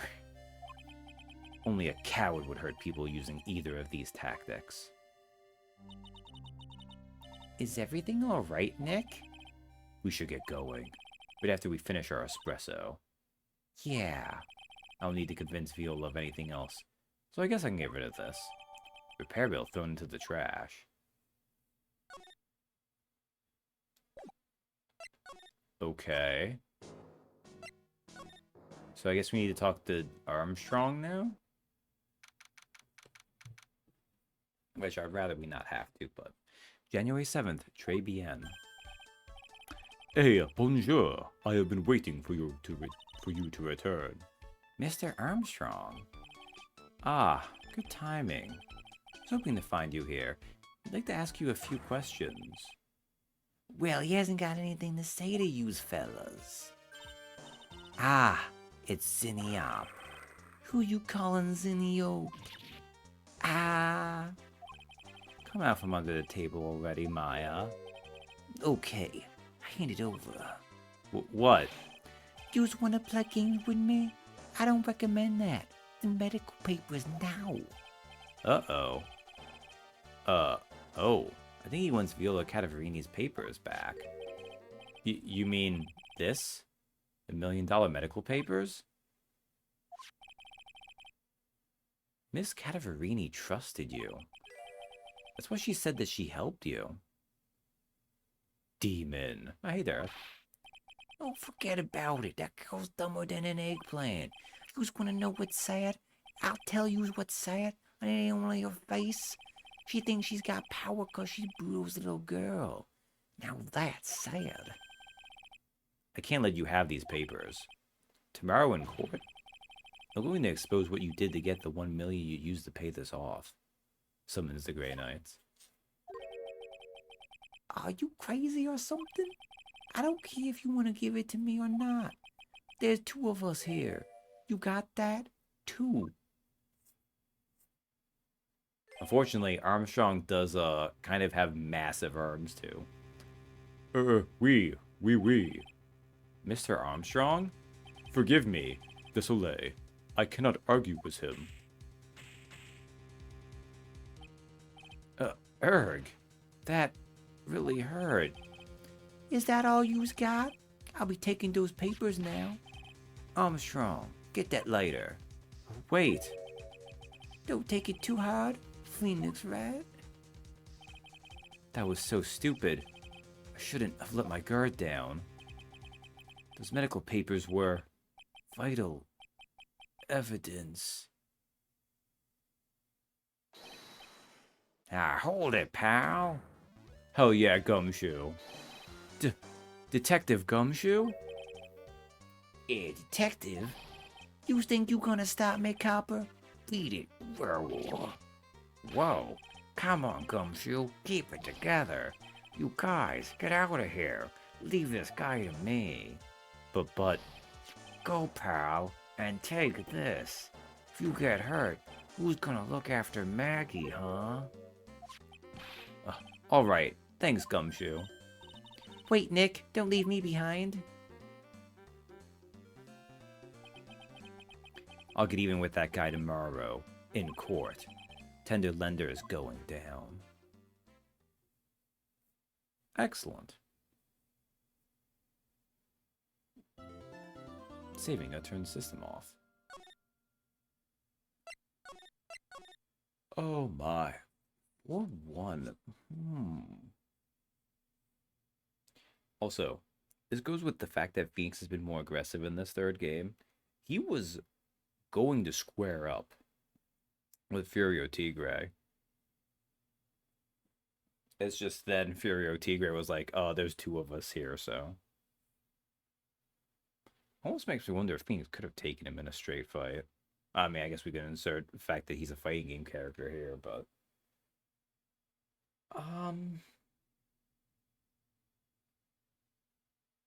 Trying to think if I want to try to do this first part of the next trial.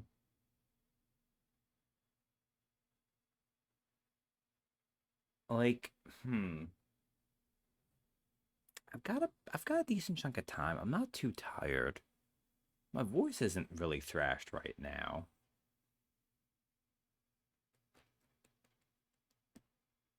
I'm gonna take a small break and then come back and see how I feel then.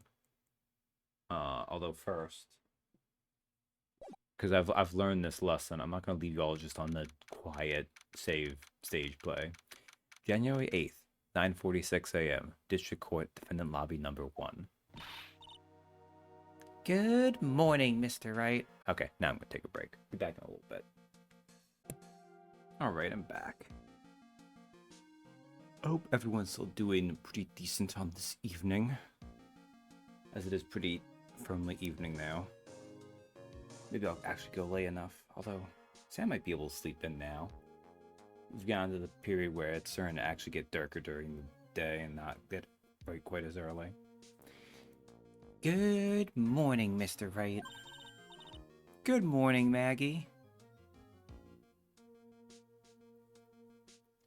You know, it occurs to me, this extra lunchbox that Gumshoe gave us is probably the thing we give to Maggie at the end of this day. Even though it's going to be a day old. Mostly sausages bent. Ugh. Good morning, Maggie.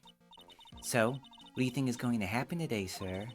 Yesterday's session didn't go so well and ended on a giant mystery. That's true. We still haven't solved a single part of it yet. Are you okay, Nick? Huh? Oh, yeah, of course. I saw that. That little flash of doubt in your eyes. No, that wasn't doubt. That was, determination. Why don't I believe you?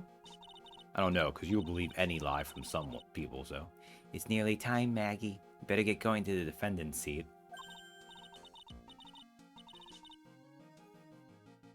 Roger, don't let me down, Mr. Wright. I'm counting on you. It's getting dark at like 9 now, and I miss it getting dark after 11. That's over 2 months past June, but still. That's fair, though, because it means you could have been driving home, getting home while there was still light out, and now it's actually dark. Though in a lot of ways, I actually enjoy driving more at night than during the day.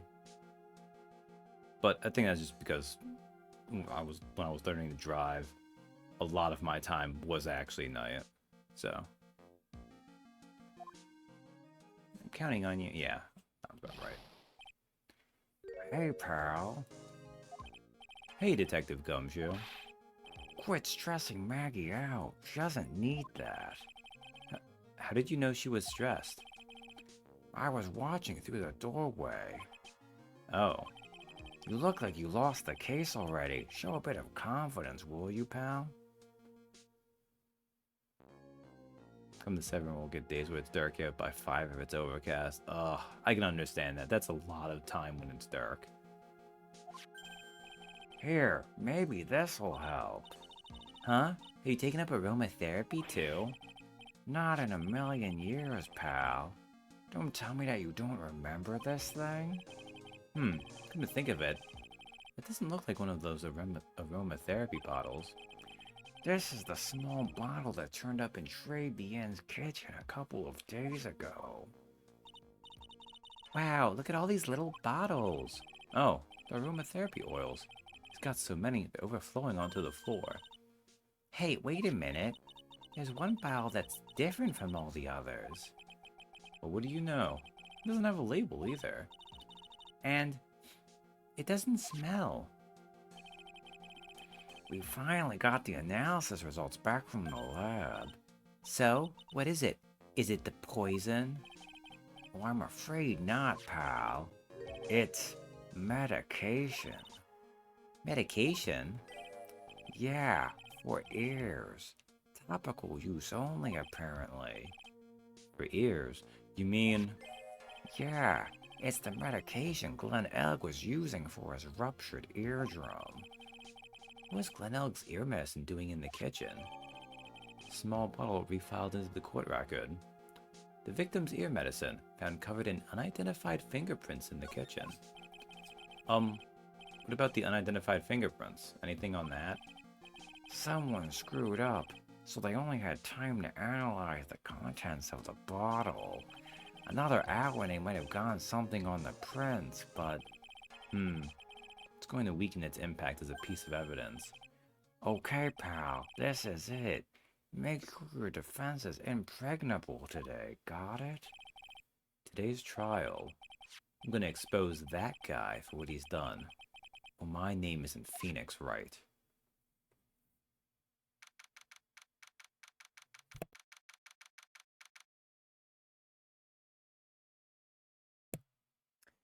January 8th, 10 o'clock a.m., District Court, courtroom number 4. Court is now in session for the trial of Maggie Bird. The defense is ready, Your Honor. Ready and waiting as always, Your Honor. Okay, we got a coffee up to 39. Very good. Then we'll get underway at once. Yesterday we heard the testimony of Mr. Victor Kudo. He claims to have witnessed the defendant putting a powder into the victim's coffee. However, the witness's testimony was plagued with a number of problems. The mark on the rim of the cup shows that the victim drank from it with his right hand. But according to the old man's testimony, he picked it up with his left hand. Thank you, Mr. Kudo. Furthermore, according to the witness's account, the victim was listening to the radio with an earpiece in his left ear. Yet, the victim's left eardrum was busted, which made him effectively deaf in that ear. It's amazing how many contradictions a single case can have, huh, Nick?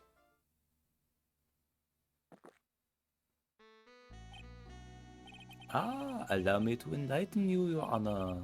The world you see keeps turning, and we must turn with it. You've lost me already, Mr. Goodell. Don't let the mysteries of yesterday mystify you today. Only losers think like that. You've got to change with the times. That's one of my rules. Are you implying that you've resolved these contradictions? You know the answers to these riddles? The old guy wasn't just throwing seeds in here. He was throwing us off the scent. All hail Triclops, fighter of crime. And today I'll prove it. Very well. Let the first witness take the stand. It's gonna be really messed up to go between me failing to give Godot a bad French accent to an NPC, to a freaking witness who is actually written with a French accent. And you are? Oh, bonjour, everyone. I am Jean Armstrong, the owner and head chef of La Trilogy restaurant. Enchanté. Forgive me for asking witness, but are you a woman? God damn it. Oh la la, monsieur. As you can see, I am le pert and perky gentleman. None.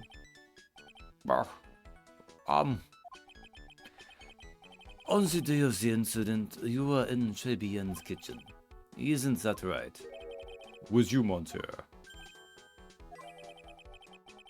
Everything feels right. Damn, Godot really did just play that off right away. And that's another coffee. Ah! Wow, he's totally unfazed. Doesn't anything intimidate this guy?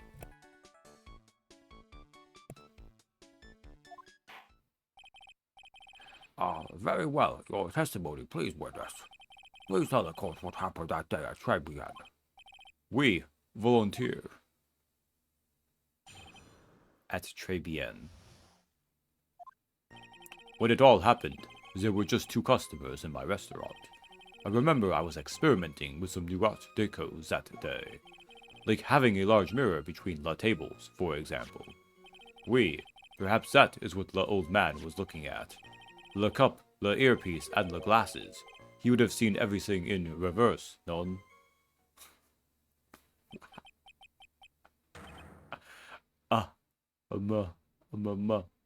Mirror? Oui, un grand mirror. The most enormous mirror.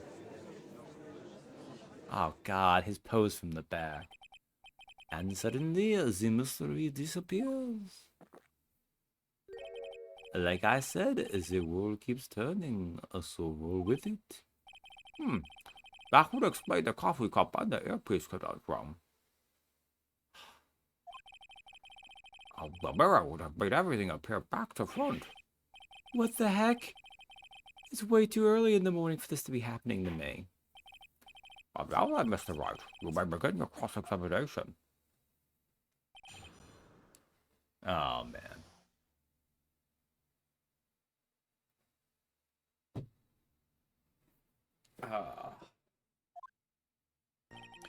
When it all happened, there were just 2 customers in my restaurant. And who were the 2 customers, exactly? My, of course, the young man who died. And the other, not-so-young man. You are referring to yesterday's witness, I presume. What about the other man Maggie says she saw at the table? Something tells me Mr. Armstrong isn't planning to disclose his existence. We need some hard evidence first before we can bring him up, don't we? I guess I'll just have to try a different approach for the time being. I remember I was experimenting with some new Art Deco that day.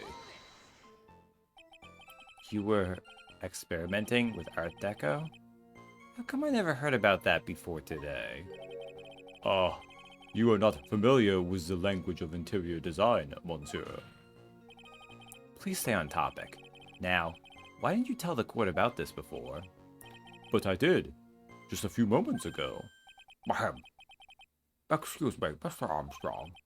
This deco you mentioned, are you referring to some sort of decoction? No. Art Deco is a style of design, Your Honor. He's talking about interior design. Walls, ceilings, carpets, that kind of thing.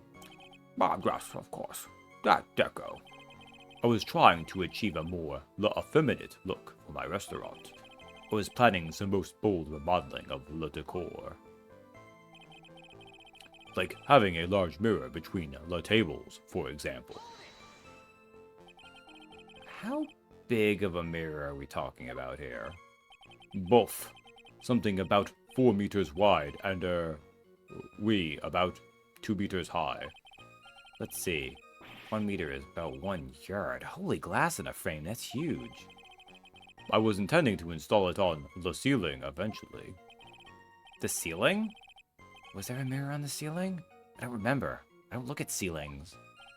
None. But I decided not to go through with it in the end. What should I do? Should I ask him more about the mirror or not? We'll leave it for now. He couldn't lie about such a huge object like that. Must have been there in the restaurant somewhere.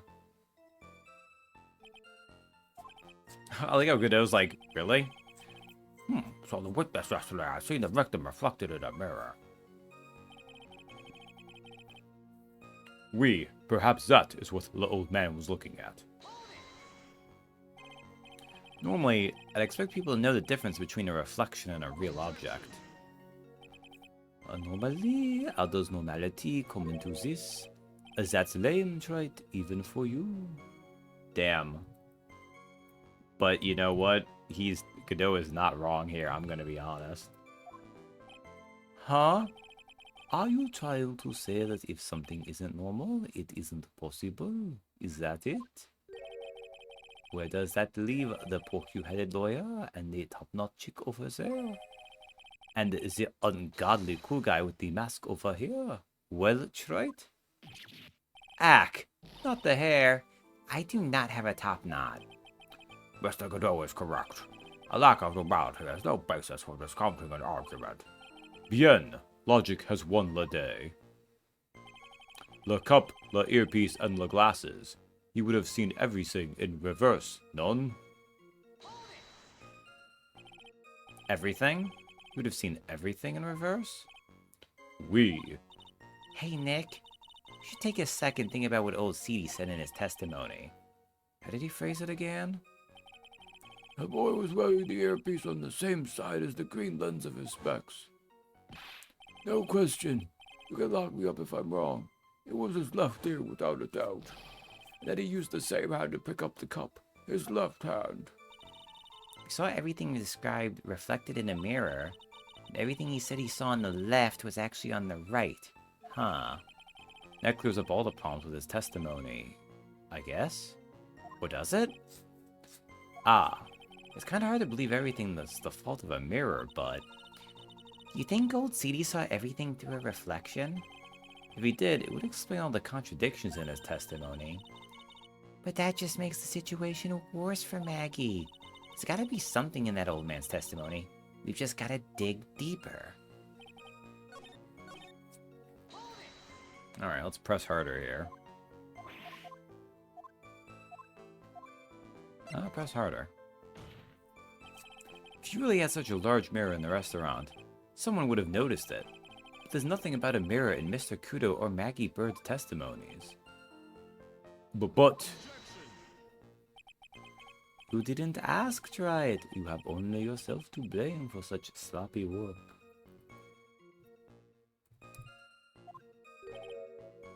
Ooh, what? A mirror was delivered to Trebian the day before the incident. Really?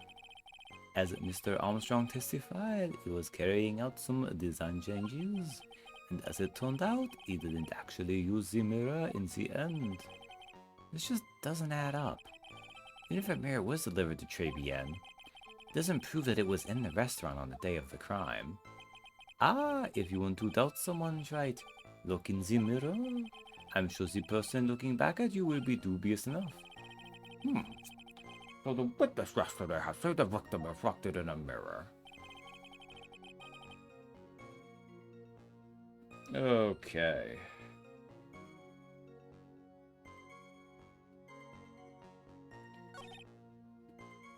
The couple of earpiece and the glasses. He would have seen everything in reverse. None. Okay. Let us look at...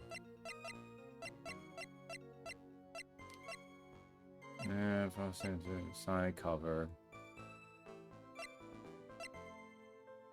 Oh, and the victims of Maggie is right. Left and right, that makes sense. Bag is empty.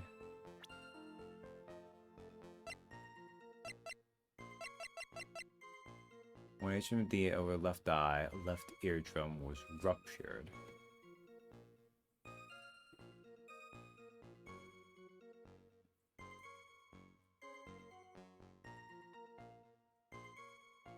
The thing here, though, is...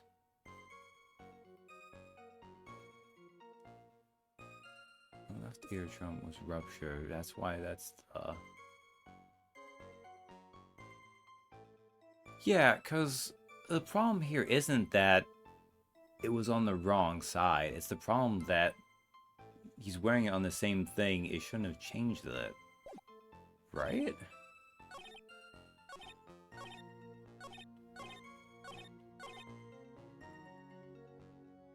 All these weird ones where I'm actually a little bit lost. I'm like, what am I actually even trying to do here?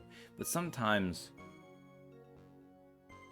the whole goal is not really figuring out elements of this. It's just you gotta kick the ball down the court some before you actually uncover things.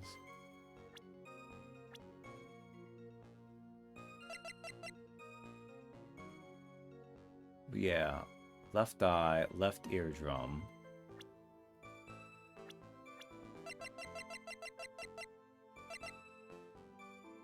And this one he clearly picked up with his right hand. So even if he saw this reverse, that would make sense for this. What one does it want me to present for this, though?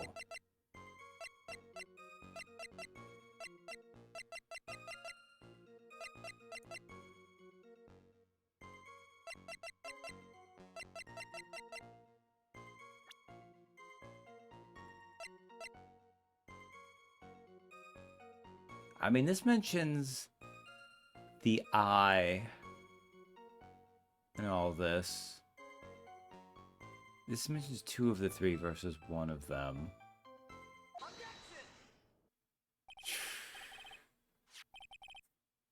Okay. Now, admittedly, maybe the coffee cup would have also done it too. The coffee cup, the earpiece, and the HMD. Let's think back over Mr. Kudo's testimony for a second, shall we? Oh, the boy was wearing the earpiece. Man, why do we still have to think about this freaking old man? Oh, whatever. On the same side as the great lads of his specs. No question. You'll not me up if I'm wrong. It was his left ear without a doubt. So, to summarize, we were told both the HMD and the earpiece were on the victim's left side. Now, if Mr. Kudo saw all that as a reflection in a mirror, it means both the HMD and his earpiece were actually on the victim's right side. Exactement. You see, Monsieur. Now that you think about it, it is not so hard, non? Unfortunately, That's where we run into a monumental contradiction with the facts. Mr. Kudo really did see everything in a mirror. Why is it that the HMD is now on the wrong side of his head? Order! Order! Mr. Wright is correct. If the witness genuinely observed the victim reflected in a mirror, then we would expect the victim's earpiece to open over his right eye.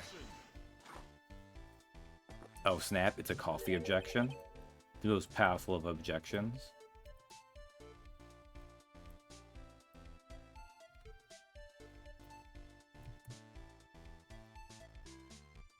How bitter. Try it, you should have a taste of this bitterness. It'll calm you down in no time. Are we talking about your coffee? Something completely different. You don't understand the way the witness thinks. How he thinks? You remember this, I presume? The I broke the vase, sorry, apologize. I mean, Mr. Kudo's sworn testimony.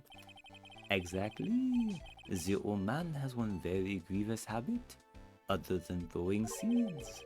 The more of an impression something makes, the more muddled his mind makes it. And what's the most striking thing about Mr. Elg? Well, clearly, the victim's eyepiece. And that's my point. The old man strikes again. Mr. Elg's HMD made a big impression on the old man. My man, stop getting these cups of coffee.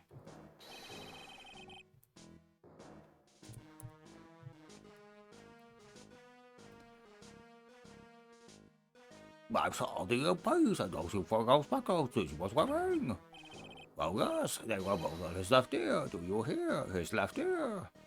Man, that was awful. Ah, well, try it. Irk, that's the worst. The best impression of Kudo ever. Wow, I really thought he was old city for a minute there. Godot's good. Enough. I must agree that yesterday's witness was irresponsibly rash in much of his testimony. Bad luck, Nick. Looks like the boil of a contradiction you found is just a rash. A mirror can't be beaten by a handful of seeds, nor can it lie. So, what exactly was the old man looking at? Fill us in, Mr. Armstrong. Go on to the court, we're all ears. I can explain. Please, if you will look at the plans of the restaurant. The mirror. Outdoors, is everyone sitting comfortably? The mirror, it was in the middle of the restaurant, dividing the two halves. There is only one seat from which you could have seen an image of the victim. That was the seat at the table next to the victims. That was where the old man was sitting. Ah, This one I think is going to be pretty easy to do, because... Yeah, that doesn't have a knocked over face. But Victor said he broke a vase. Okay. After the terrible incident occurred, I moved the mirror so it was not in the way. But naturally, I did not touch anything else. I see no problem with the explanation we have just heard. From the table next to the victims, Mr. Kudo could have seen the victim in the mirror. What a naughty little coquette I am, confusing all the men like this. don't worry about it. We can keep up, except for the guy breaking out in a cold sweat over there again. Arg, I hate that guy. You said you didn't touch anything else apart from the mirror. Are you quite sure about that? Volunteer, of course. Very well, Mr. Wright. The cross-examination, if you please. Now, where the hell do I have to press this, because I feel like none of this is, like, an obvious lie. Like, I know where it is that he's setting it up, but I don't think any of these lines are it yet.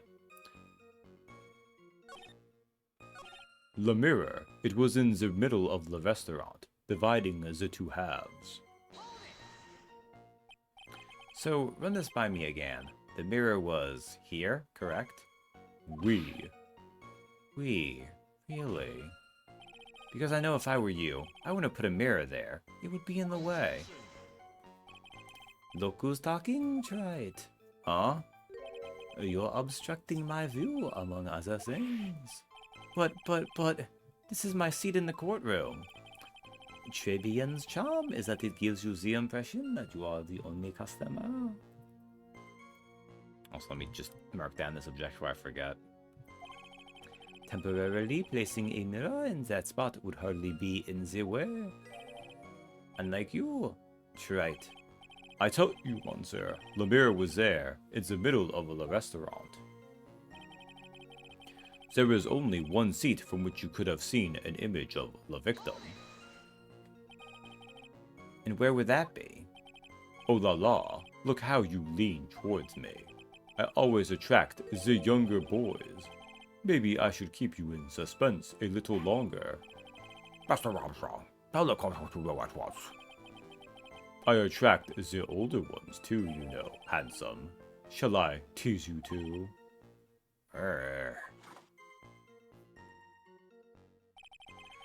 Oh, freaking good too.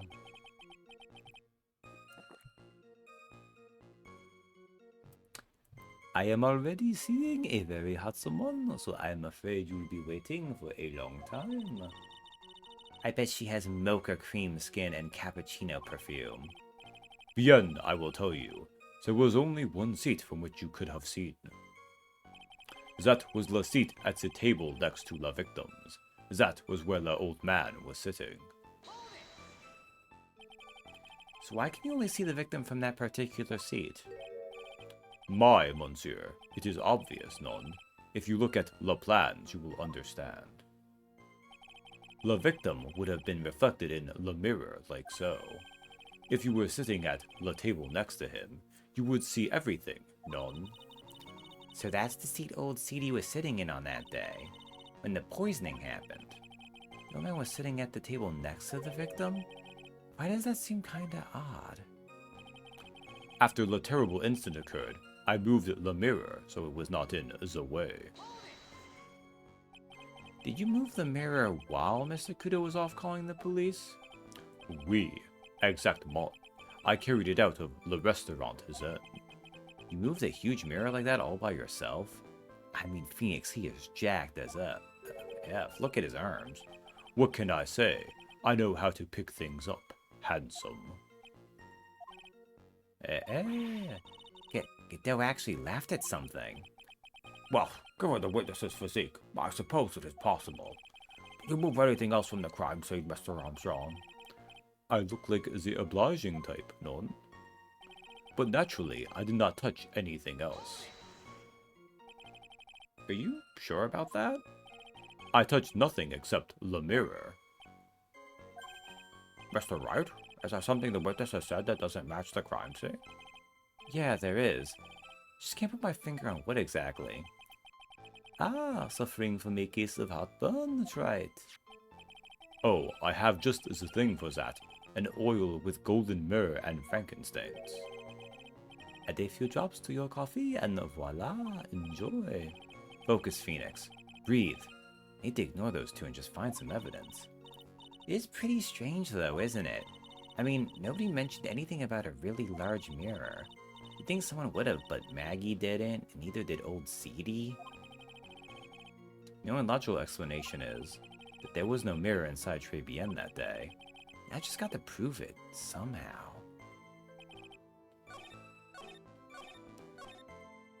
Okay.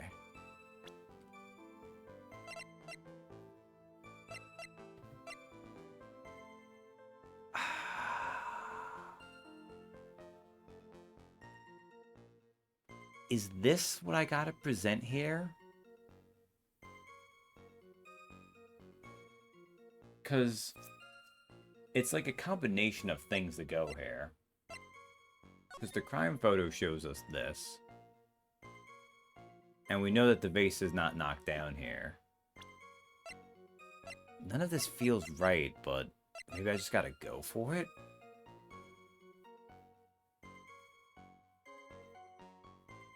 Oh man, why is this?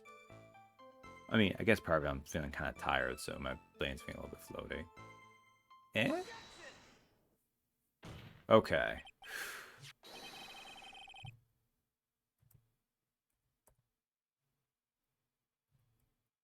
Your Honor, Mr. Kudo's words yesterday strongly contradicted Mr. Armstrong's testimony. This is the letter of apology that was written by Mr. Kudo, was it not? I realize it looks useless, Your Honor, but this is still testimony. Ah, I guess useless people are only really good at identifying useless things. What relevance does this scrap of paper have to the trial, Mr. Wright?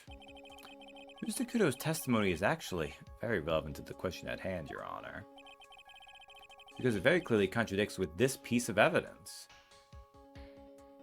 Alright, cool. Now it has to be the crime photo.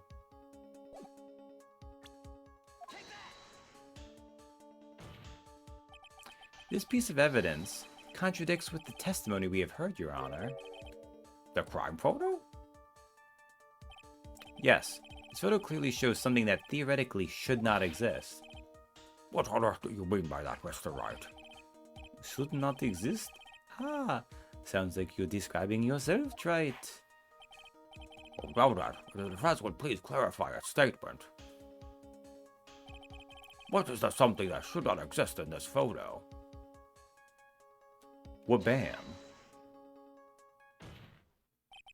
There is one thing that was clearly demonstrated by yesterday's testimony. Mr. Kudo broke the vase that was on the table where he was sitting. And yet, as the court can see, there's an unbroken vase on the table next to the victim. Why? Because Mr. Kudo was not, in fact, sitting at the table next to the victim at all. Don't be an idiot, Wright. That's impossible.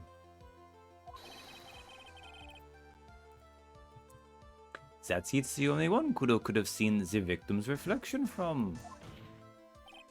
Exactly. There is only one conclusion we can draw from this contradiction. There was no mirror in Très Bien that day. Your testimony, Mr. Armstrong, is an elaborate lie. Mon Dieu! Don't try to confuse the court, Wright. Obviously, the witness cleaned up the vase. While the police were taking their time getting to the crime scene. 122. Unfortunately, Mr. Godot, that doesn't quite work for me. Mr. Armstrong already testified to the contrary, in his own words. I did not touch anything else. Except the mirror. Ugh. Gar. Well, witness, what do you have to say for yourself? Sniffle. I was right. There was no mirror in the restaurant that day. In light of this revelation, we return back to the original problem. Why did the victim have an earpiece in an ear in which he couldn't hear? Ah, you only get one shot in life. There's no turning back. If you want to claim that the mirror wasn't there, try it. Then the problem is all yours. How do you explain what the old man saw? If I can answer this, then I'll be that much closer to the truth. I can feel it. Are you going to be okay? Can you really solve this contradiction, Nick? There's more than just this one contradiction, Maya. What do you mean? Remember what Maggie told us? There was another man at the victim's table, and there was a sample CD on the victim's table. It all flies in the face of Mr. Kudo's testimony. And I think I know the reason why nothing in this case is adding up.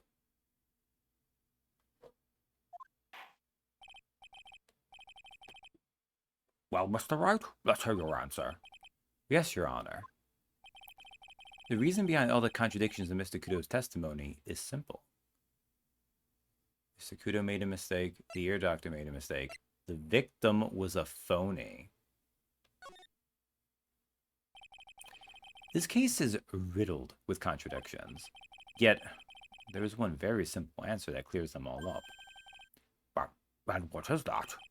The incident Mr. Kudo witnessed and the incident the victim experienced were two completely different events. Ah, I love when Smug Phoenix kind of shows up sometimes. What? Yes, the victim that Mr. Kudo saw wasn't Mr. Glenn Elk at all. It was an imposter, a phony pretending to be Mr. Elk. Obviously, unlike the victim, there was nothing wrong with the imposter's left eardrum. That's how he ended up wearing the earpiece in his left ear by mistake.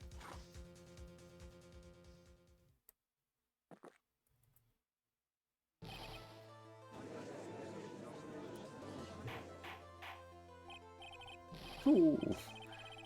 Order in the court. Settle down or I'll clear the courtroom. Quiet, Grumps. Why don't you clear out of here, huh? What did you say? Right. Are you saying that what Mr. Kudo saw was a setup? Yes. Someone pretended to be Glen Elk and acted out the whole coffee poisoning, all for the express purpose of creating a witness out of one Mr. Victor Kudo.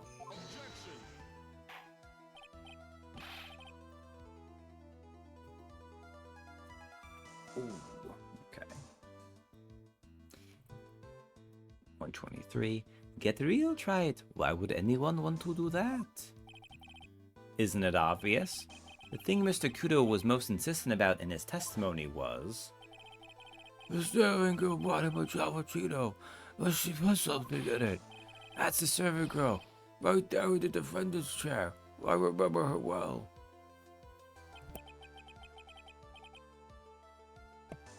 It's so hard to believe, but... There was one, and only one reason to show Mr. Kudo this fake poisoning. To show Maggie Bird in the act of poisoning the coffee.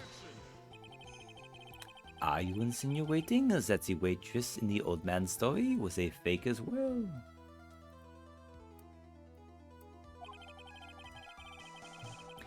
It is true that there were no other customers in the restaurant at the time, but...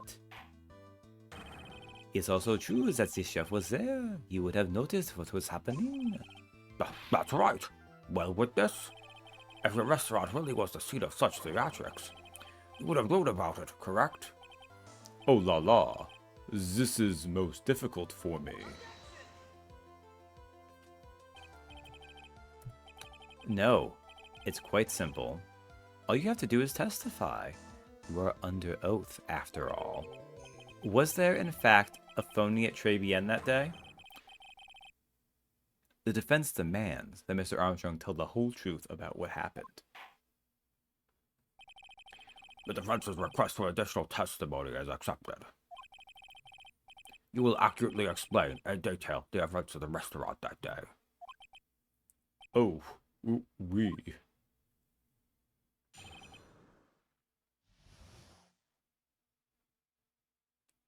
In the restaurant, The victim, Monsieur Elg, he came to my restaurant alone.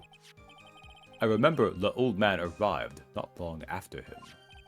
There were no other customers. When he got word he won the lottery, Mon Elg became very excited. It was approximately 5 minutes later that the poisoning incident occurred. None, there was no time for a phony to do the acting. Just so we're clear, there was no mirror in the restaurant after all. Je vous demande pardon. Forgive me, Your Honor.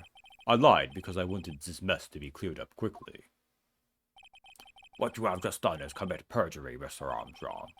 I will decide how to punish you later. I won't, but I'm going to pretend that I will. Oui. For now, we will hear your cross-examination. Mr. Wright, if you please. he took that perjury charge a bit too well. But I'm guessing he'll be in more serious trouble after this cross-examination.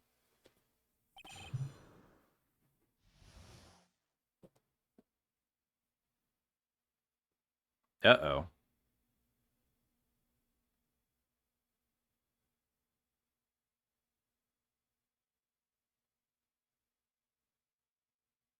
Wow, that was Very interesting. It completely lost connection for a second.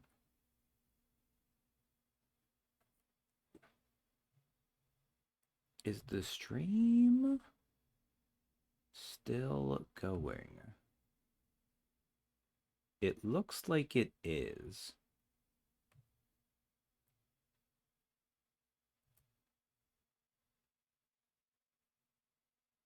Okay, that was weird. In the restaurant. The victim, Monsieur Elg, he came to my restaurant alone. Was he alone at his table as well? Oui. I saw him from the kitchen. Yet the defendant, Miss Bird, remembers it differently. She swears there was another man at the victim's table. Ah, unfortunately for you, Wright. Yesterday's witness also testified that the victim was alone.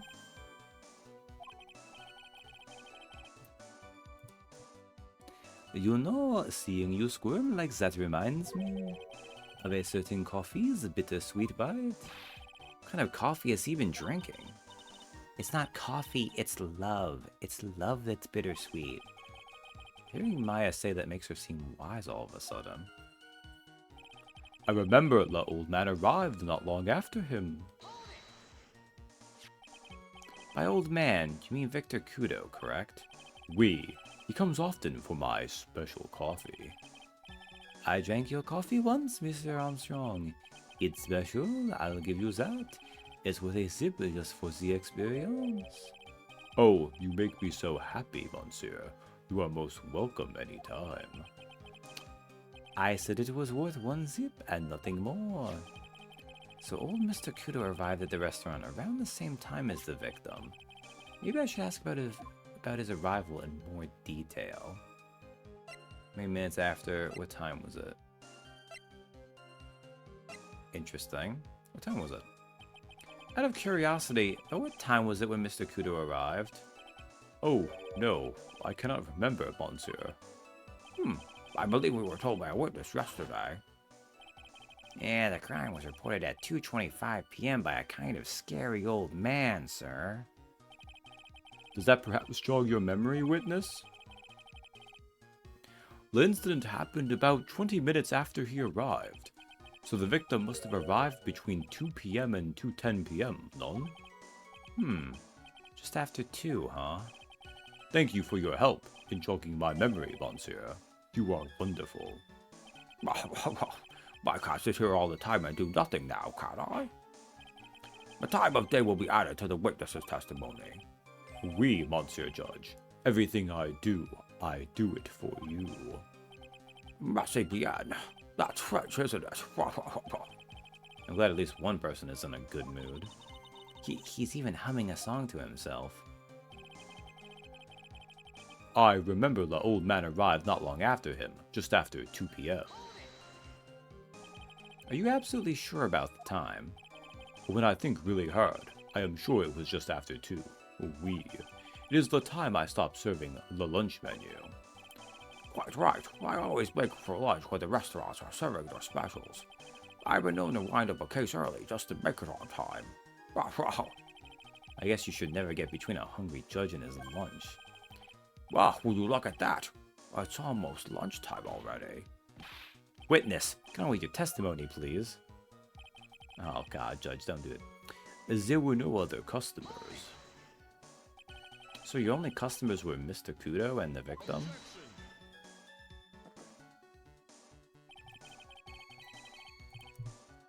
How many times do you need to ask the same thing, Wright? You'd never catch me drinking the same blend twice. Huh? You're trying to establish the presence of a phony victim in the restaurant, but you're wasting your time. You can't grind birdseed to make coffee, if you catch my drift.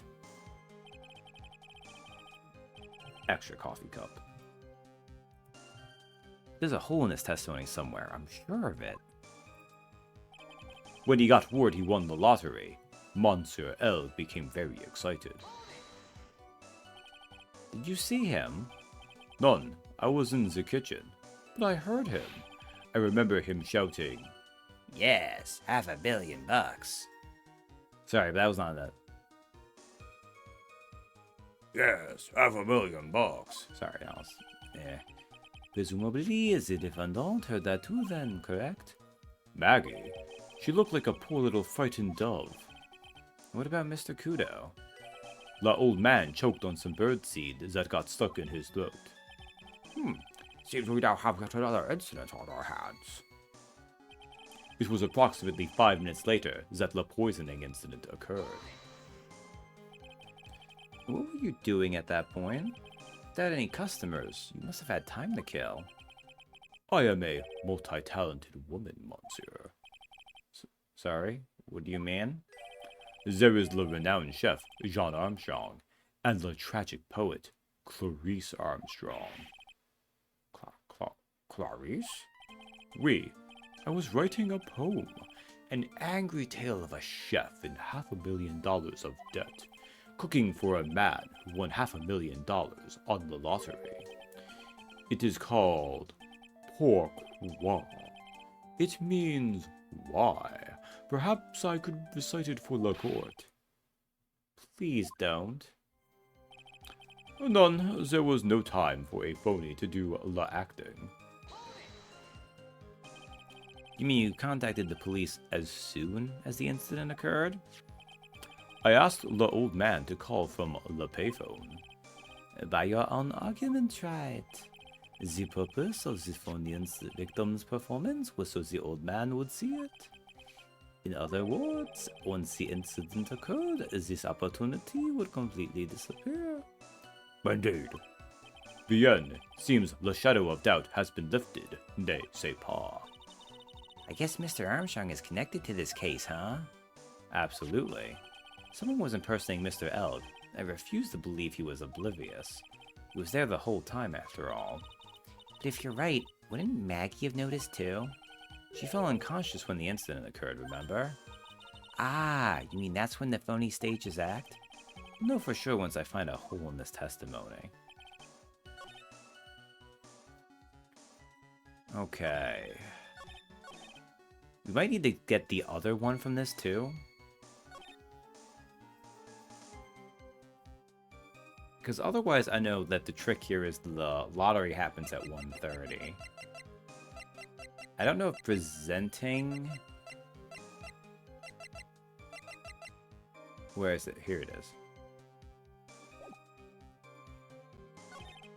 But, well, let me try this too, see. Down table, blah, blah, blah, blah. We're getting extra objection out of this, but it's probably fine.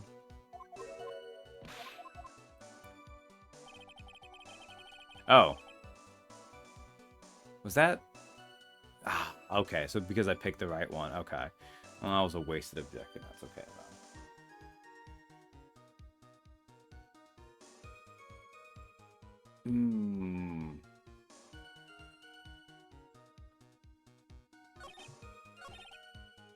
This is the only one that mentions a time, so I have to assume this is the one I need to present the Millionaire Radio Flyer on.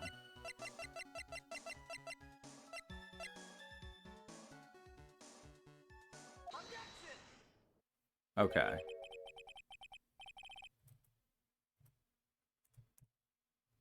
Although maybe one or two of the others would have worked for it too, I don't know. I'm afraid I finally got you, Mr. Armstrong. What? What do you mean?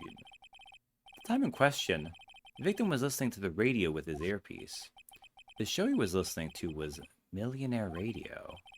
Each week, they announced the winning numbers of the $500,000 lottery ticket. Oui, that must be the show Mon Elk was listening to. I can't see any problem with this testimony, Mr. Wright. I wonder... You say the victim arrived at your restaurant after 2 p.m., correct? Oui, I am sure of it. I remember it perfectly now. I know it was that time, because I had just finished serving the lunch menu. Get to the point, Wright, if you have one. That show is broadcast live at 1:30 p.m. And it claims to be the most thrilling 10 minutes of your life. But it's on the air at 1:30? Now, supposedly, The victim made some noise when it was announced that he had won. And yet, I don't believe his cry of joy could have occurred after 2 p.m. because the show had already finished more than 30 minutes earlier by that point in time. None. This victim we've been told about has done nothing but the impossible. Listening to the radio with a ruptured eardrum, catching a show that was already over, there was only one conclusion you can draw from these facts. This victim was an imposter, acting out the poisoning 30 minutes after the real murder. Yes, there were 2 Glen Elgs in Trebienne that day. The real Glen Elg, now dead, having been poisoned by the real killer, and the phony Glen Elg, acting out the events for Mr. Kudo to witness. Well, it certainly seems that way. I mean, if that wasn't the case, how could you explain the time discrepancy? Quite the performance, Wright. You were almost on a roll.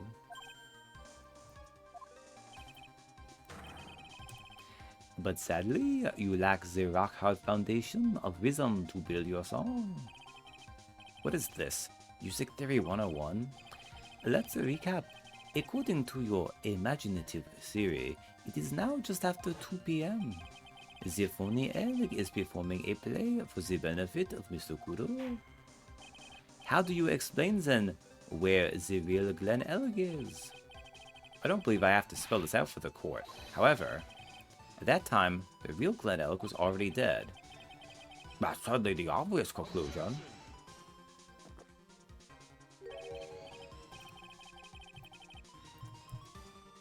Thank you, Wright.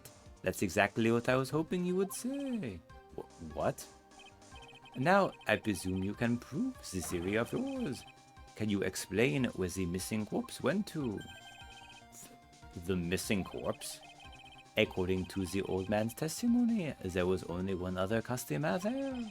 If that customer was the phony Glen Elg, then where did the killer hide the body of the real victim? There. Oh, the prosecution has a valid point, Mr. Wright. Your theory is to send up to examination by the court.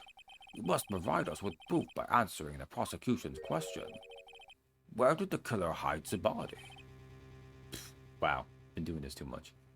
Yes, Your Honor. No conjecture, tried. Let's hear some facts for once. Shows the court a piece of evidence that proves where the body was hidden. Evidence? What's with the intense pressure in here all of a sudden?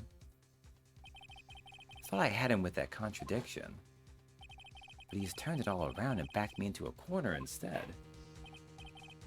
Well, Mr. Wright, the court will now hear the defense's theory and evidence. First, where was the body of the real Mr. L concealed?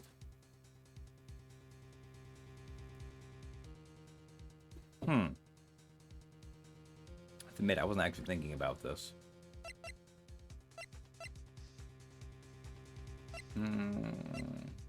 Phony.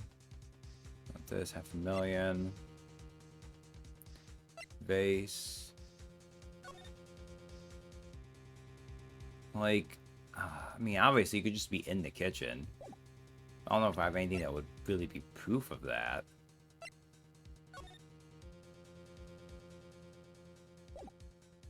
I don't really hide it. Apron, cyanide, with the tiger, cardboard, MC bomber, millionaire radio, cranial surgery, matches.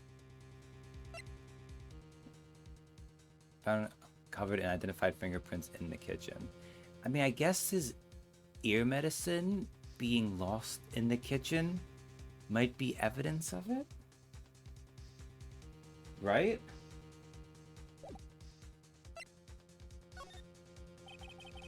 It would have been too dangerous to take the body outside. Obviously, the body must have been hidden somewhere inside Trebienne. Interesting. But where could a body have been hidden inside a restaurant?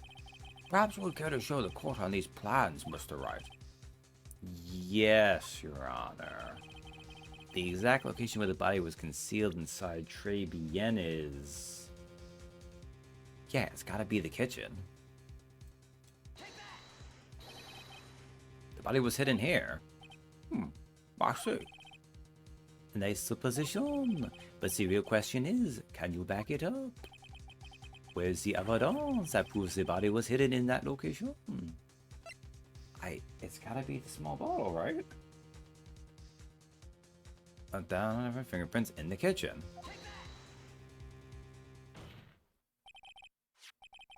Mr. Armstrong, do you recognize this bottle? None, none. I have never seen that ugly bottle before in my life. I only use the very best bottles, monsieur. The highest quality, only for me. Where was that bottle found, Mr. Wright? Interestingly enough, Your Honor, it was found in the kitchen of Trey Bien. Eh? Quoi? I only ever use these bottles for my aromatherapy oils. But this bottle doesn't contain aromatherapy oil, Mr. Armstrong. No, it contains a medication. What kind of medication? I'm sure everyone remembers, don't they? That Mr. Elg visited an otolaryngological every time. Laryngological? Laryngological. I don't know why that word gets me every single time. I mean, I know why. It's because of the similar sounding syllables right next to each other. And Mr. Elg visited an otolaryngological clinic and was given medication that day.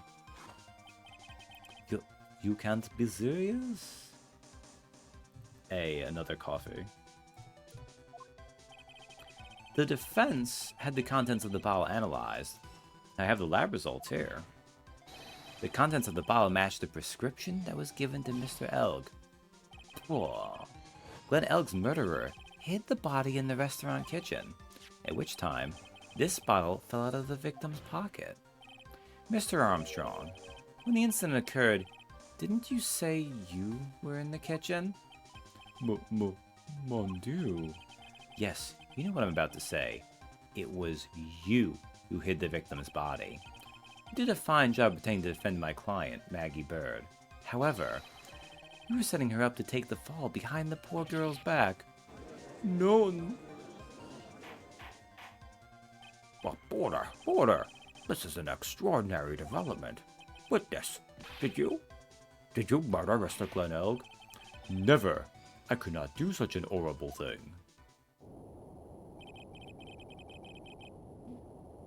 Oh wow, Godot's freaking out. No. But Mr. Godot? The bitterness. Every time I get lied to, I always down a mug of coffee. As that's one of my rules. Do you have the slightest idea how many cups you've had by now? Then I like to do the same to the person who lied to me. I like to take them down with my empty cup. Listen up, chef. How about a brand new flavor in your ear, my H-deficient friend? Je vous demand pardon. Please, you must hear me out. It is a trap. Listen to me. Por favor.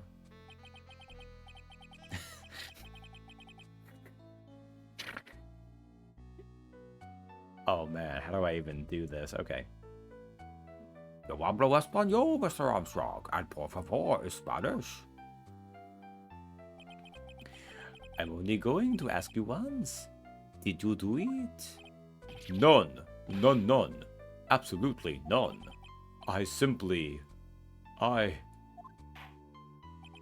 Let's hear it. You've got one shot, right, Gramps? Witness, the court will permit you the chance to make one final statement. If you lie under oath again, Mr. Godot's coffee mug awaits you, as does my gavel. Oui, it is clear. Do they always say in the movies? Got a bad feeling about this? Very well. Begin your final testimony, Mr. Armstrong.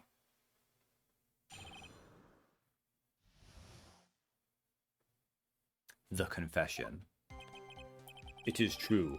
I hid the body in the kitchen. A man forced me to do it. I had no choice. I had to go along with him because There was a reason why I could not refuse. But I did not kill him, I swear it. You must believe me. You were forced? By who? I cannot say, or I will be erased. Let's try a different question then. Mr. Elk died. Was he really the only person at his table? There was. There was another man. I knew it. Maggie was telling the truth. You may cross-examine the witness now, Mr. Wright. Just one more thing I need to do. Gotta break this guy. Didn't tell us the name of the real killer. The confession. It is true, I hid the body in the kitchen. Did you carry the body by yourself? I carried him. And I carried Maggie too. Maggie too? When she saw the victim collapse, she fainted. I could not leave her there. But why did you hide the bodies? A man forced me to do it. I had no choice. What man? Who was he? None I cannot say. I fear for my life. He's really scared. I just have to put the words in his mouth, Nick. Yeah, you're right. If you won't tell me, I'll tell him. But why would you go along with this man? I had to go along with him because there was a reason why I could not refuse. What reason would that be, Mr. Armstrong? You know, monsieur. Yes? Surely you cannot expect a young maiden to talk about such an embarrassment. A maiden? You're a bit old to get away with that. And a bit too male. Can't finish a cross-examination without establishing his reason. So I'll just have to prove it with evidence. But I did not kill him. I swear it. You must believe me. So, you're claiming that all you did was hide the bodies, is that correct? That's right. If we are to believe you, Mr. Armstrong, you must tell the court everything. You must make clear the identity of the man who ordered you to do this. He's already confessed this much. You might as well stop dancing around the real issue. Yeah, but he really doesn't want to tell us who the killer is. Then sock it to him, Nick. Yeah, that's not a bad idea.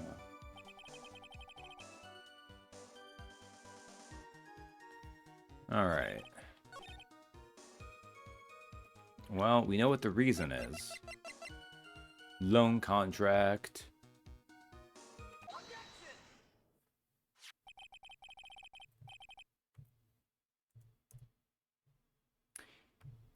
You have $500,000 debt, don't you?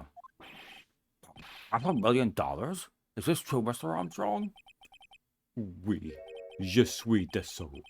I was weak, and I borrowed the money. This is Mr. Armstrong's Achilles heel. And that's why you couldn't refuse anything asked of you by this man.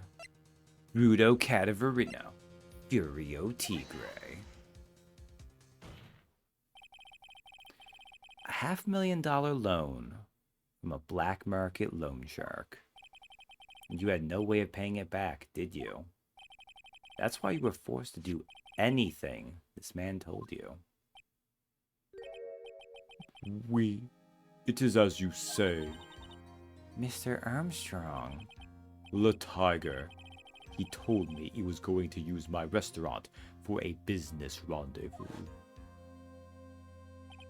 On the day in question, he was meeting the victim to demand that he repay his loan. I don't know why it happened like that. I just did what he told me to do. I had no choice.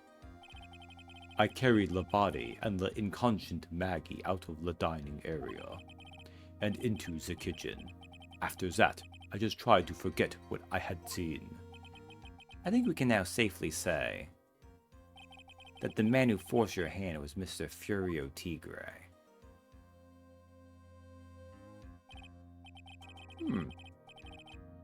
I do have one further question for you, Mr. Armstrong. The poison and the lottery that were found in the defendant's apron pocket, was that your doing as well? None. I knew nothing about that, making it look like it was Maggie who had done it.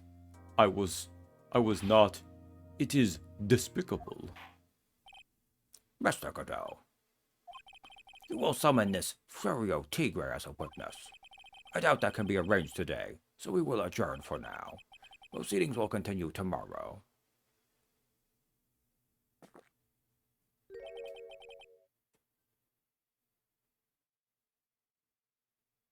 Wow. 30 minutes? What? The trial will go on. I'll see to it myself. I need half an hour to get that guy on the stand. A nutty minute more. How the? Don't sit back and relax yet, Wright. No one knows if that chef is really telling the truth or not. This trial could still go either way. Very well. Your request is granted, Mr. Godot. We'll resume once Mr. Tigre is ready to take the stand. But until then, court is adjourned for a 30-minute recess. To be continued. Excellent.